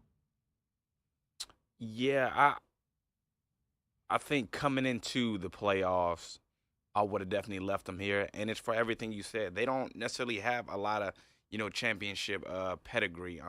They're fairly young, and they're just, how would I like to? I think they are, the OKC in 2011. I think they're Kevin Durant, Russell Westbrook, and James Harden. They're like the up-and-coming stars. They're fun to, watch. Yeah, they got Hutchinson, Amon-Ra St. Exactly. Brown. They got some talent over there. Bunch of hungry dudes who are already good but hadn't even been paid yet. Exactly. So I think that's where they are. And I think, down the road, this experience this year, I think will be good for them. But this year, I don't think they're there just yet. Yeah, but I think there's a great chance they're in the NFC Championship game. Yep. Because I think they're better than Tampa. Uh-huh. Which we'll get to in a second. We nailed interesting but not quite good enough. Bunch of teams that were good all year or hot and then just not playing well down the stretch or came up against a better unit. Rams came up against a better team in the Lions. The Eagles and the Dolphins just were not the same teams they were when they were two of the first teams to clinch playoff spots earlier this year. Injuries matter. And I think with the Eagles specifically, it's a reminder of how much coaching matters. Steichen and Gannon were incalculable losses for them, and they did such a bad job of replacing them. And they lost who they were. And I think that's an indictment of Sirianni as not only as a hirer, but as an overseer. And it's something that if I was interviewing head coaching candidates for the Commanders or anybody else, I would talk about that. It's hey, I know your coordinators are your most important hire, right? You, head coach candidate, are my most important hire if I'm Adam Peters. Harris's most important hire, Peters. Peters' most important hire, head coach. Head coach's most important hire, coordinators. But the nature of success in the NFL means you lose people. You lose players because they get expensive and you can't sign them all. And you lose coordinators because they get head coaching jobs. So, hey, we plan on being successful. How do I know that I can trust you to keep consistent even when other people leave? And part of that, if you're a Kyle Shanahan, a Sean McVay, the way they've set up their organizations is, well, I'm going to also be a coordinator. I'm going to set up systems so that the jobs I'm replacing are scheduling and running some of the meetings. But at the end of the day, I'm still the play caller. I'm designing the offense. We're going to have continuity. And defensively, I have a way of thinking that I know there's enough people in this league that can do it that I won't have problem hiring someone. That's got to be an answer. But if the answer is oh, I know a bunch of people and we could go this way, we could go that way, that candidate's done for me. Brian Johnson is a very smart, bright coach, it seems, the Eagles quarterbacks coach. And he got interviewed, where was it? Maybe Carolina. He was interviewed somewhere today, and he's been interviewed by multiple people. That's great for him. Like, he's going to need a new job, bro, because he ain't going to be the OC in Philly. But it's also on Sirianni for letting Brian Johnson take Jalen Hurts to a place that Jalen Hurts wasn't ready to go. They should have leaned on that O-line and ran the ball. Like, DeAndre Swift was their best player when they were 10-1. Why didn't you continue to lean on him? I don't get it. And that's, to me, is like a head coach level thing that a lot of these coaches mess up. And that's why the Eagles are going home. And that's why they were interesting but not quite good enough. And we nailed that. All right. That leaves then, obviously Browns, Steelers, goodbye. Nailed those. Then we got Texans, Packers, and Bucks, Anthony, who we put in no chance. Did we make mistakes there, or were they good enough to win one playoff game and now they're going to face better competition and good luck, good night, we're going to be all right and not look silly at the end? I think matchups-wise, they got a little lucky. Well, for the Texans and Bucks. The Packers, I think them winning was more so a thriller and like super shocking. But they did play well down the stretch, so I guess we can give them credit for that because it's all about, how you're playing in December, and all three of these teams. Well, I can't necessarily even say the Texans or the Bucks. I just think stylistically they matched up well. Styles make fights. When they get into that next round, let's see if they prevail. Night-night. Exactly. I think that, actually, hilariously, underneath this hoodie, I'm wearing my Steph Curry night-night T-shirt, the Curry brand one. Oh, wow. That would have been nice to just pop that real quick. Anyway, it's going to be really, I would imagine, really easy to be like, yeah, we were right on Green Bay after this week, even though what they just did to Dallas was tremendously impressive, because they're going to run San Francisco, who's probably a buzzsaw. Or this comment's going to look really stupid in a couple days, and we'll get some calls from Packers fans. Oh, man. But that's part of the reason why we did this. It wasn't so much a disrespect to these teams. It was like, look, realistically, am I going to pick the Packers to go in and beat the 49ers and beat, let's say, the Lions? No. So even if they won a game, they're not going anywhere. And the same is true with the Texans. Obviously, I thought they could win last weekend, but we put them in no chance because at the end of the day, they're a young team that's going to come up against teams that are significantly better than them. Mm-hmm. That said, if I had to pick one of these teams that I wish we had put in a different category, it would have been Houston. I would have put Houston in interesting, but not good enough. And I would agree, because I think if CJ is fully staffed and loaded with his weapons, I think they're really interesting and might not be good enough, but I wouldn't say they definitively. But they're going to be a pain in the ass. Man, they're going to be nasty. They get Tank, they get Noah. Whew. Yeah. No, I definitely. I mean, obviously, Tank is done, right? He's back. Yeah. So, but yeah, long term, sure. But in the context of these playoffs, they're just not good enough yet. Yeah. But I do wish that we had put them up. So, Texans fans, sorry. Packers and Bucks, Packers maybe that Texans, Packers, Bucks in that order would be how I'd rank those teams. I think that's probably pretty obvious to most people. But then again, I don't know, the Packers. Maybe we should be. Maybe actually reconsider that. Maybe the Packers would be the team that's if the Packers and Texans played this weekend, who would you pick? Between those two teams? Yeah, I think I'd actually pick the Packers. I think I would pick the Texans. I'm super torn on that. Texans got a good run defense. I don't know if true. They're just as physical. So I don't know. I think I will lean Texans. I don't know. It'd be fun. Good matchup between D'Amico and what they got going defensively in LaFleur, and then what can CJ do? Love yes, also, sir. obviously. Yeah. Super fun to watch as a young quarterback in this league. All right. Those are our NFL power rankings. That's the last time we'll do the tiers. We'll review them next week, but when you're down to 4, everyone gets to be a prime contender at that point. But we'll review them coming up on Thursday next week. All right. When we get back, Dave Johnson joins us live from New York, Madison Square Garden, Knicks and Wizards tonight.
Show. We're on the Team 980. We're always live as well on the free Odyssey app. So, I don't know who gets fined here. But I thought we were having Dave Johnson here. Apparently, we're having Dave at 6:15. To Anthony's credit, this is the final hour of this radio show. And honestly, with the way things just went in that commercial break, in the last 15 seconds, while that song was playing, while Harry Styles was playing there, thank God this is the final hour of the show today. It will be great, though. Dave is going to join us at 6:15, and Mike Yam is going to join us at 6:30. So we got great guests coming up to carry us home. But I kind of kept looking at the call screener, and I was like, is he going to call Dave? I mean, it's a road game. Dave isn't on the Comrex like he is when he's at home. Is he going to call him? What's going on here? And so I look at Anthony, and he kind of looks at me, and I was like, he's looking at me like, what are you looking at me for? Talk, you idiot. It's a radio show. It's called the Hoffman Show. Not, even though I contribute a lot, it's not the Craig and Anthony Show. It is the Hoffman Show. Like, you need to talk now. I'm playing the open for the hour. And I'm like, get on our little intercom system, and I'm like, attention passengers. Actually, we don't have to do that for our intercom system. I just hit a button, and then I talk like a normal person to Anthony. But that's a fun little radio trick that we can do where we go, I sound like an airline pilot, and I said the word intercom, and now I'm making dad jokes. Jesus Christ, this would be so much better if we had Dave Johnson right now. And I look at Anthony, and I was like, you going to call Dave? And he's like, I thought he was at 6:15. And so, to your credit, Anthony, on the rundown, I do believe Dave said, it says Dave at 6:15, or initially it did. However, as I stare at the rundown right now that's in front of me, not the Google Sheet, but the Google Doc. We have a Google Sheet that just lists like kind of topics and an actual document where we flesh out our notes. 6 p.m., guest, Dave Johnson, previews Wizards Knicks. I have, for 2 hours on this show, been saying, Dave Johnson, 6 p.m. And not once have you gotten in my ear and been like, hey, man, by the way, Dave's at 6:15. So the more I look at it, I got paper evidence and I got audio evidence that this 10-point fine is going on your ledger, sir. Ooh, that is steep. Is it fair, though? To be honest, I think it is fair because, listen to my rationale, you might sympathize with me. For those that are listening, which is most of you as opposed to the few of you that are watching or the percentage of you watching on YouTube, I have the fine board in front of me. We're about to put the points on, but go ahead. Give me your defense. We're out the sentencing hearing. You've already been found guilty. Initially, we had Mike Yam at 6. We had TBD at 6:15, and we had Dave at 6:30. Correct. When I went into the doc, all I did was swap those two, and I forgot to swap the TBD with Dave. So that's why Dave is still listed at 6 p.m. as opposed to 6:15. I think I got sidetracked. So your defense for why I should have sympathy for you is you did a bad job at your job. I think we got sidetracked. What did we get sidetracked by? I think Zaire called. I think that's what it was. That's true. We did have a fun football discussion with Zaire Franklin. I think that's where. That's not good enough. What? Let me ask you this. What would Z say to that excuse? Oh, he would just say, excuses are the monuments to nothingness. That's a good line. That's what he would say. Well, oh, shoot. You gave yourself 10? I did, but it's okay. You can keep 5. I caught the error. Honestly, our biggest issue right now is our markers dying. I was hoping I would never have to pay the majority of the bill, and this is the first time. You've already locked that up. I know.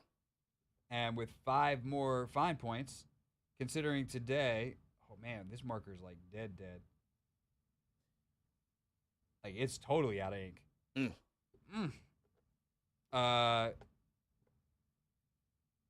5 more points, sir, and you. I'll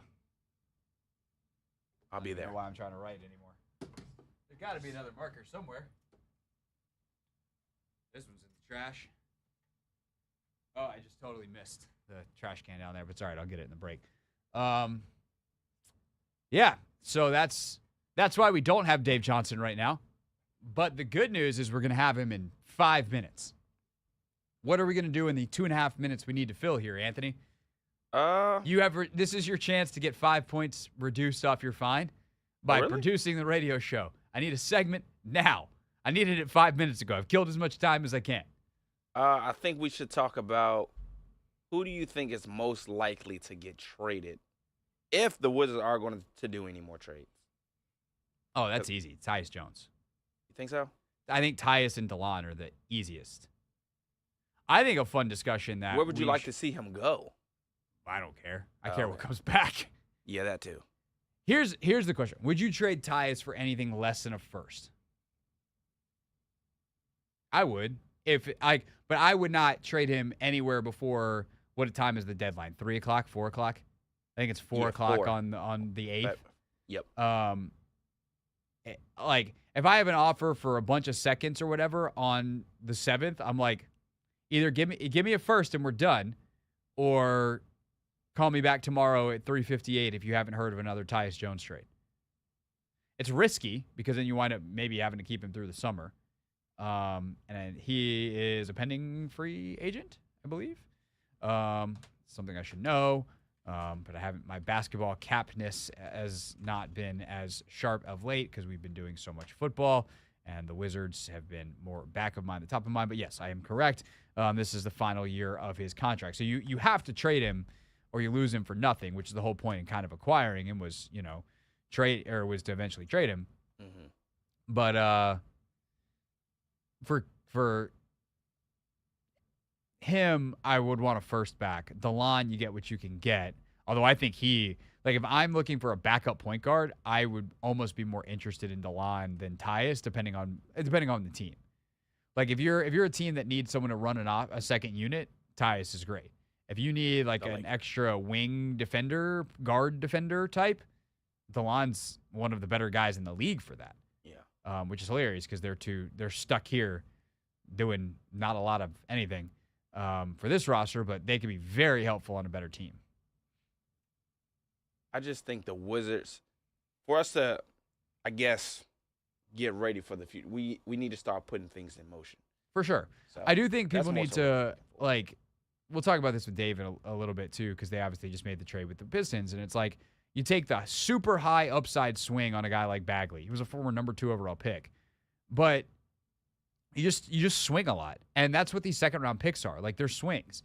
If you wind up trading for 14 second-round picks and one of them turns into a Draymond Green or a Nikola Jokic, or even remember Michael Redd back in the day? Yep. He was an all-star whose career got cut way short by injury. But, you don't even need them to be Hall of Fame players. But you get an all-star in the second round, that's a sick second-round pick. And there's a couple of them floating around the NBA. But, you take gigantic swings at lottery tickets with those guys. But also, this is what the good teams do. If someone like Will Dawkins would have to explain the value of it, more eloquently than I am. But in OKC, they just took on a bunch of second rounders and took on bad contracts, and eventually it worked out. You just create flexibility by doing that. So at the end of the day, trade Tyus for what you can, trade DeLon for what you can. Kuz is the one that becomes really fun. If you can get 2 firsts for him, which I think is feasible, considering what Pascal Siakam just got. How much different are they as players? Siakam's got a ring. Siakam is a better offensive player. That's true. But Siakam was a bigger part of his ring. Yeah. He was probably the second best player on that team behind Kawhi. Yeah. Kyle Lowry has something to say about that. But, much better defender, better offensive player. But if he's worth 3 plus Bruce Brown, is Kyle worth 2? Probably. Yeah, I can see it. Is Kyle Kuzma 70 to 80% of the basketball player that Pascal Siakam is? Yeah. So that's the fun one. Does any team, ironically enough, I think the Lakers would be a very interesting fit. I think the Warriors are a little bit interesting for Kuz too, considering, and both those teams have recent trade history with the Wizards. Different regimes, but you get it. Actually, no, the Poole trade was with this one. So point is, there's interesting stuff there for sure. But I think the most likely 100% chance Tyus Jones is traded, and a 98% chance that DeLon is. All right, Dave Johnson is, actually next.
We're streaming live on YouTube at the Team 980, and now officially, without any argument or confusion, it is time for Dave Johnson to join the program. Time to get the radio party started. Blocked by Bilal Koulibaly. Oh boy, did he stuff him. Left wing pull, it's there. Oh, that's a pool party. Near the basket, slam right in. Oh, near the steal and the slam. You better go on. Intercepted by Kispert. Kispert now, foul line. Oh, slam. Ooh, that'll jar your preserves. It's time for Dave Johnson on a Wizards game day.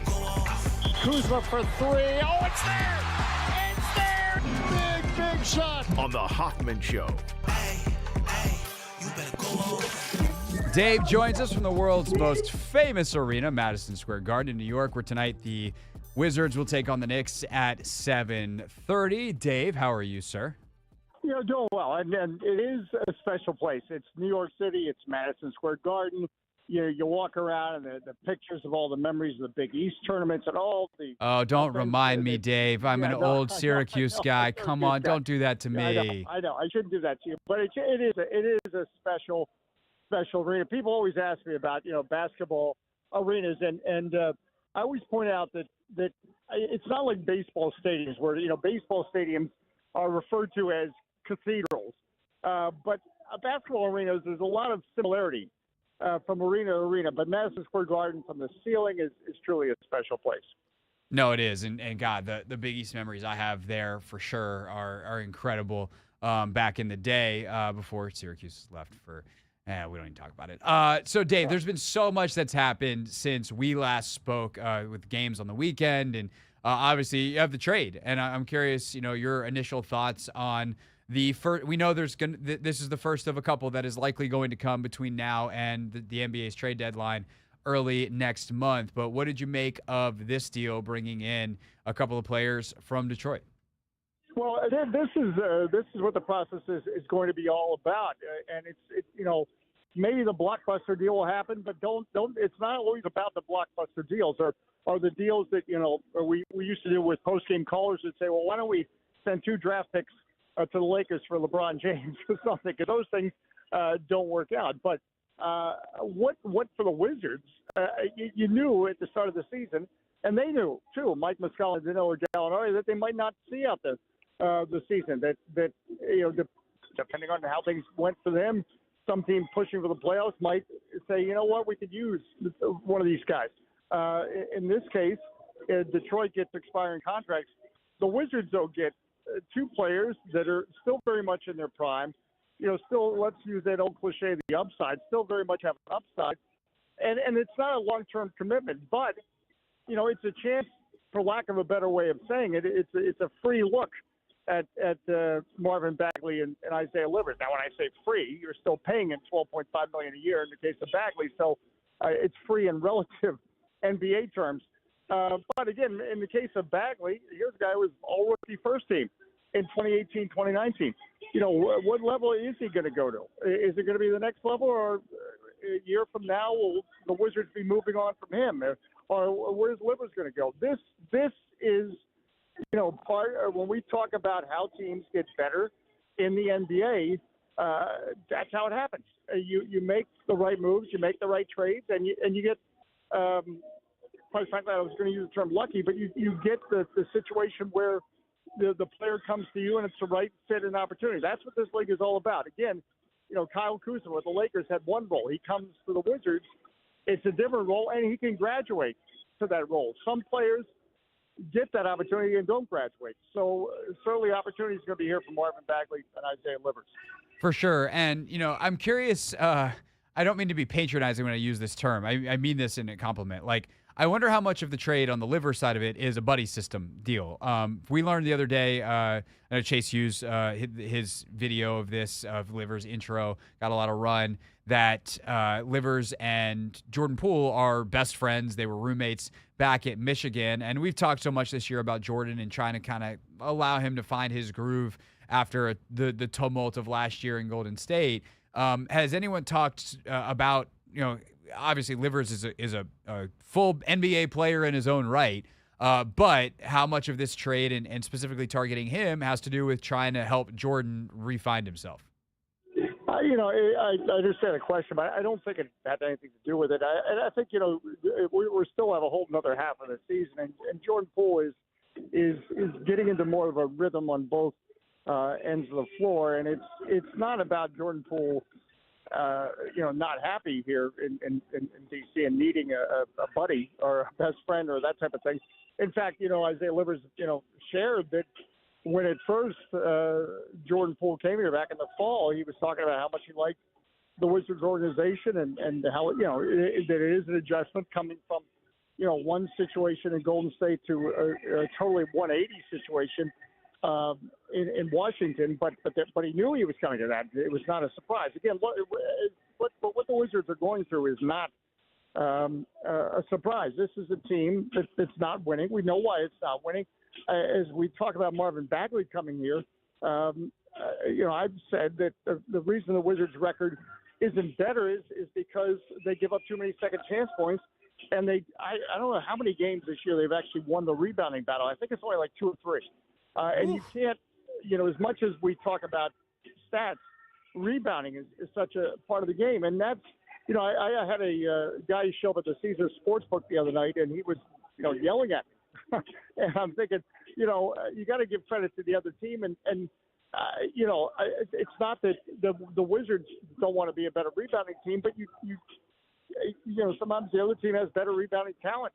And in most cases, every team does. So that's put a challenge on the Wizards. So tonight, speaking of which, you've got the Knicks, and then no Daniel Gafford tonight because of a concussion. So Marvin Bagley is going to start tonight for the Wizards. So the arrival of Bagley will certainly, I believe, help in that category. And getting back to Liver's point, the kind of role he plays is a role that's much coveted in the NBA. So, again, he's going to get a chance with the Wizards. We are the land of opportunity in terms of we're trying to figure out who's going to be on this bus long term. And this is a process that you can point to that has been successful with teams that have successfully gone through rebuilds. Now, again, we caution, as we just played Detroit, is in a situation where they're like, oh, wait a minute, we went through 3 years and we're still not better. So, that's why the pressure is on. You hope that one of these players hits that okay, we get a player in his prime and he's better than he was in previous stops. So he's back to a level that he can play at. And if we talked, I briefly talked to Marvin Bagley, he definitely believed that he's excited about this opportunity because he knows the script is wide open in Washington. And this is what we signed up for in terms of if we had, when I say we, the Wizards, if Beal, Porzingis, and Kuzma, if we ran it back again and they stayed healthy, there's no question in my mind. That's a playoff team, but how far? This is a dramatic situation the Wizards are in where they're saying, no, we're starting over. And that means we're going to have to go through a season like this. And some of the best moves, when we look back in hindsight, will not be blockbuster moves.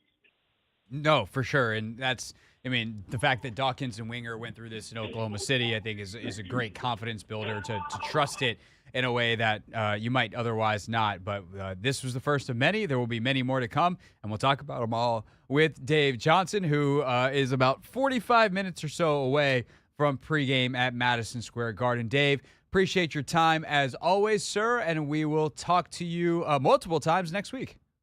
Yeah, we'll look forward to that as well. Always the Hoffman Show I look forward to. I listen on the Odyssey app. It's free. Yeah. It's free, by the way, folks. That's what everyone needs to know. At least that's what my bosses tell me. Dave, thank you, sir. Hi, bye. That is Dave Johnson with us here on the Hoffman Show. Speaking of great friends of the show, high-quality people who know a lot about their subject matter expertise, Mike Gamm of NFL Network joins us next.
It's the Hoffman Show. We're on the Team 980, always live as well on the free Odyssey app. We're streaming live on YouTube as well at the Team 980.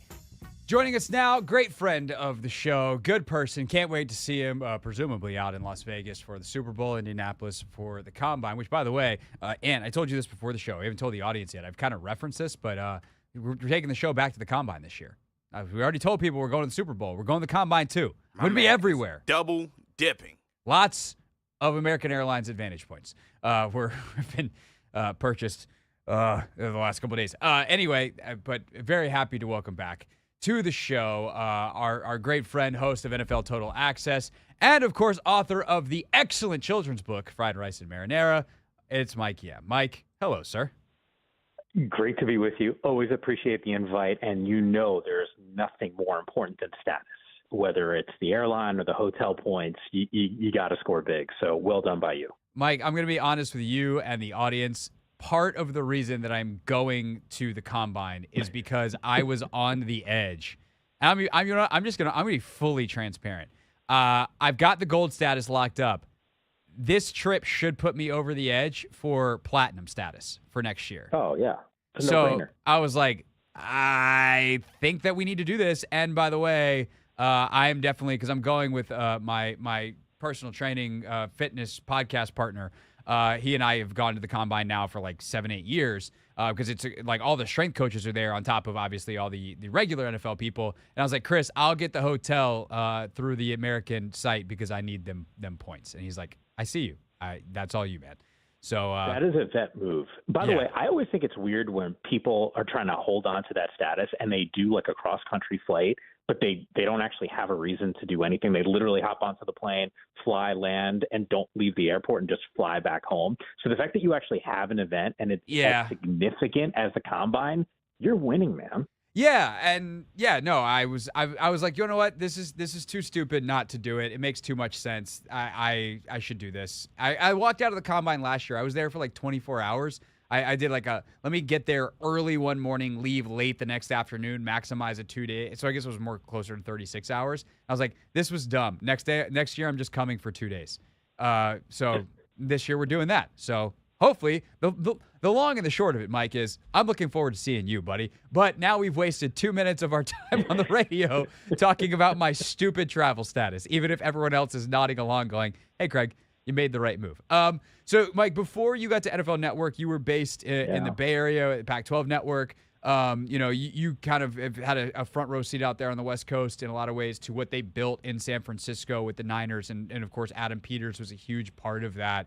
So I'm curious what your vantage point of the hire that the Commanders made in Peters is. I highly doubt you'll be the first person I've ever met saying bad things about him. I can't seem to find anyone with anything bad to say. And honestly, I'm not mad about it. Totally. And look, I think, fans in that area should be absolutely thrilled. Number one, you look at the success that the Niners have had over the last few years, and some would point to some misses in the draft. I would tell you, point to the hits. And, I think some of the misses have really come on the earlier rounds, which is surprising, but they've done a great job in the middle to late rounds of the draft. So there's that aspect. They've navigated free agency really well. Some would argue, they've had deep pockets. And you look at, the top 5, highest paid players at various positions, and they have some of those guys. Yeah, there's no question. You got to spend some money, and they've done it really wisely. And I think the emphasis on wisely is really important, especially for a team like Washington. And Craig, I remember being with you a couple weeks back, and this is before the trade deadline. I still looked at Washington's defense and felt like it was one of the better units that was, I don't want to say underrated. I think that might not be the best way to describe it. But when you see some of the moves that they made, Peters is now going to come in, and he's got an opportunity to reload this roster. There's pieces that are there, but I think, case in point, we're probably talking about quarterbacks here with this number 2 overall pick. Yeah, absolutely. And I think that when you look, I think like one of the things with San Francisco, you talk about the hits, the misses, whatever, like they refined the process as they went. And the fact that they've been so successful despite some of the high profile misses, specifically Trey Lance. And by the way, passing, and I thought it was interesting, Peters has talked about this, where he's learned from the moves they made, trading up for Trey Lance, but also the ones they didn't make, where they probably should have taken, obviously Mahomes, for instance, and number 2, when they traded back with the Bears, who took Trubisky and they took Solomon Thomas in that first draft where he was in San Francisco. So I think it's been interesting to watch how they've progressed through the years, and they learned, like, a guy like Brandon Ayuk is a good what was first-round pick for the them, and they know how galvanizing to factor develop it. that really helped And you guys I'd be close curious, it out Mike, tonight? if you have any What was insight that on used? kind of that player development process. How Galvanizing. much of that is the initial selections for me, versus dog. kind of what they set up as an organization to make sure that the players that they did ultimately bring in grew into what they wanted them to be? Y'all have a gal. I think it's a heavy Can you talk about emphasis on the latter part of your statement, which is the development part. Clearly you got to identify these guys, right? I mean, you got to feel like, hey, are they going to be a fit in our system?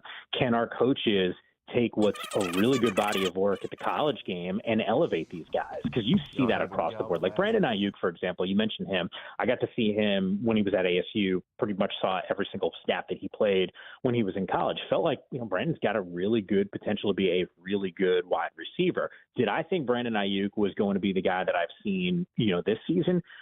Honestly, I think he's better than I thought. I thought he'd be a good wide receiver, but I think you could make an argument if Brandon's playing for another football team, he's really not the third or fourth option in an offense. He's probably the second best option on most teams. So I think to your point, they've developed a guy, and this happens too, where there's these lulls.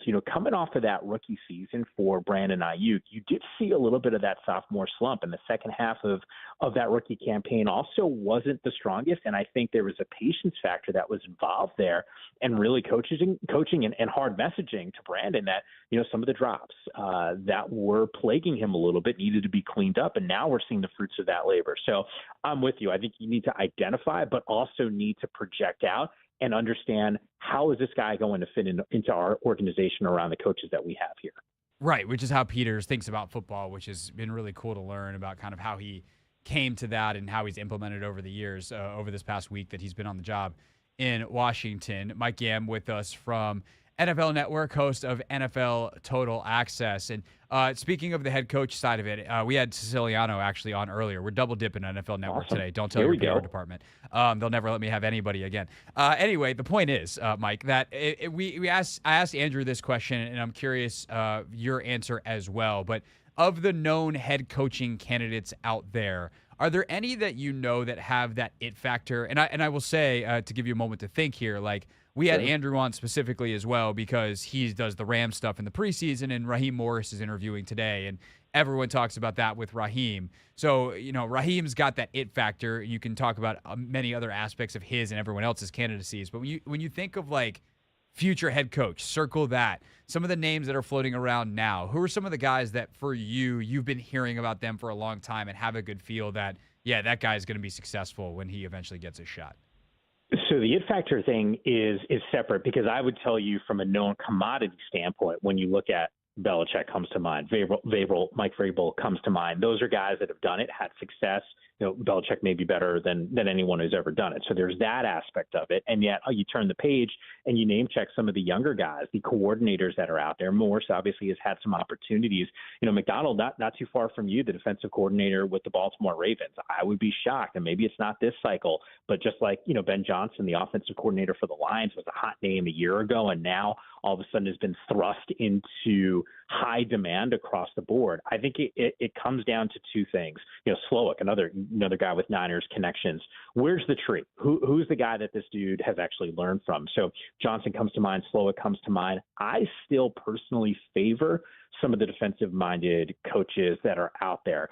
McDonald, once again, to me, is got to be on the short list. I think you saw a team that had some really good pieces and is now doing things that we can mention with, like, the 85 Bears, that team's defense. And I still think Baltimore is the most complete team in the NFL. Would be shocked if they're not, the last team standing winning the Super Bowl in Vegas. So his name to me is one of the first ones that I would point to. And, the Slowick factor, speaking of Baltimore, right, they're matching up against the Houston Texans this weekend. A lot of people don't know that. You saw one of the things that we saw coming off the combine a year ago, since we'll circle back to that conversation, was Bryce Young and C.J. Stroud, which was going to be the better fit. An unknown, some question marks maybe with that coaching staff, not to say that they couldn't do it, but I think more people felt solidified that Carolina would be a better fit for any of the young quarterbacks because of the experience factor. And yet we saw quite the opposite. Carolina is a job that's available right now in a very short period of time. And yet the Houston Texans, and this is why I like Slowick as their offensive coordinator, look at development we've seen in D'Amico Ryan's a defensive-minded coach. So I give a lot of credit to what we're seeing from CJ to Slowick. So he's another name that I would throw into the mix as well. No doubt about it. And plus, if they hire Slowick or Raheem Morris here, you can finally have a full circle moment from the 2013 Washington coaching staff picture that everyone likes to throw up. And you'd be like, oh, look, one of them finally went back to Washington because both those guys were here. Again, Mike Yam, you can watch him on NFL Total Access pretty much every day but Thursday, which is why he's often on our show on Thursdays. And if you have a kiddo looking for a great book, don't forget his children's book, Fried Rice and Marinara, is available now. Very, very cool book that he's talked about on our show before. So if you want to learn more about the book, go on YouTube and search Mike Yam and my name, and you'll find the history of why he wrote the book, because it's very cool. Mike, thank you as always, sir. We will talk soon, and hopefully I'll see you in a couple weeks. You're the best, man. I always appreciate the invite. Absolutely. That is Mike Yam, everybody, with us on the Hoffman Show. Quick look at what's trending. Then we wrap things up with real things, real people said into real microphones.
It's the Hoffman Show, wrapping up here on the Team 980, always live as well on the free Odyssey app. Real things coming up in just a moment. Tomorrow on the show, short one, Georgetown Seton Hall, I believe it is.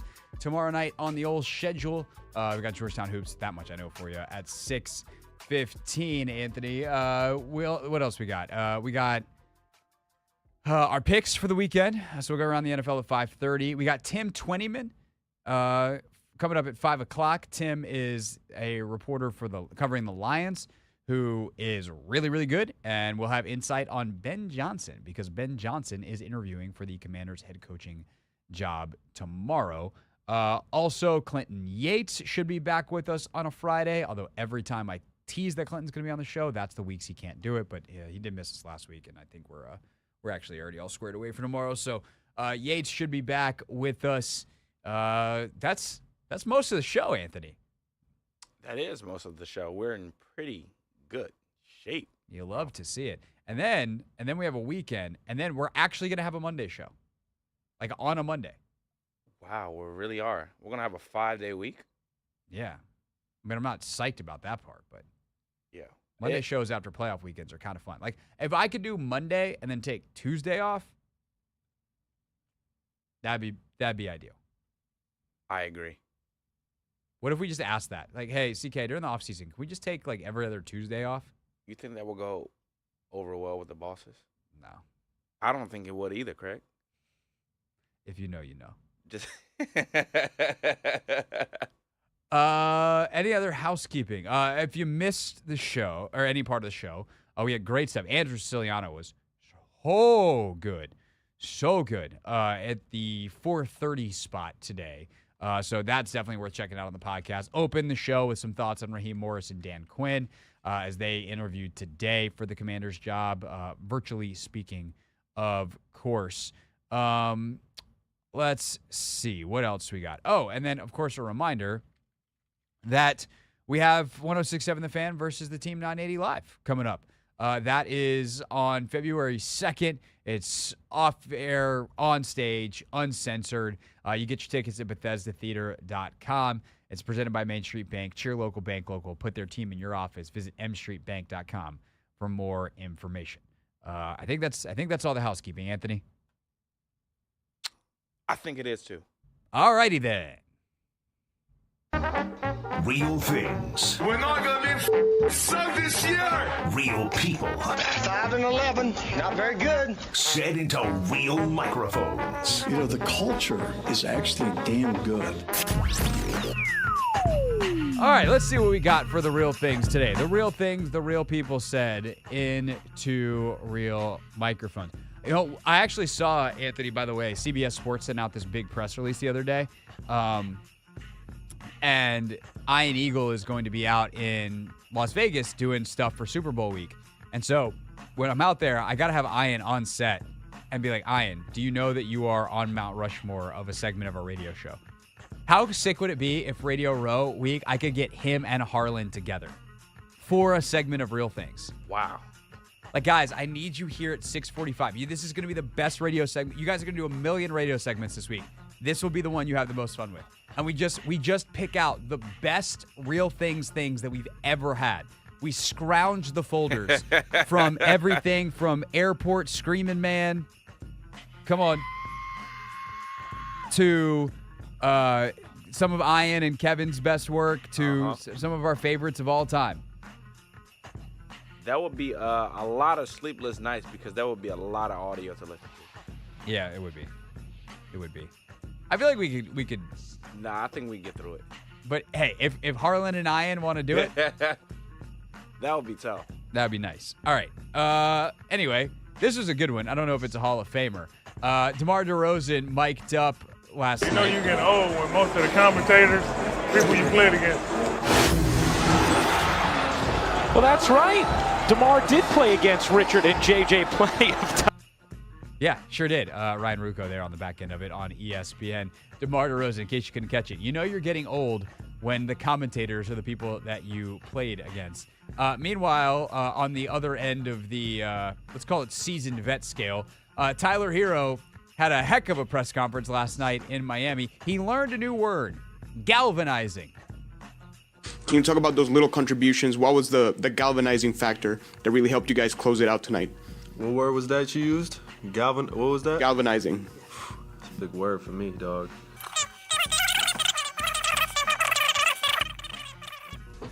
Y'all haven't galvanizing. Oh, Tyler. He tried. He tried so hard. Yeah, I think the effort was there. The execution, however, Craig. He went for the callback. The Yeah, problem is when you go for the callback, you got to execute. Yeah. Punchline that punched him. Yeah.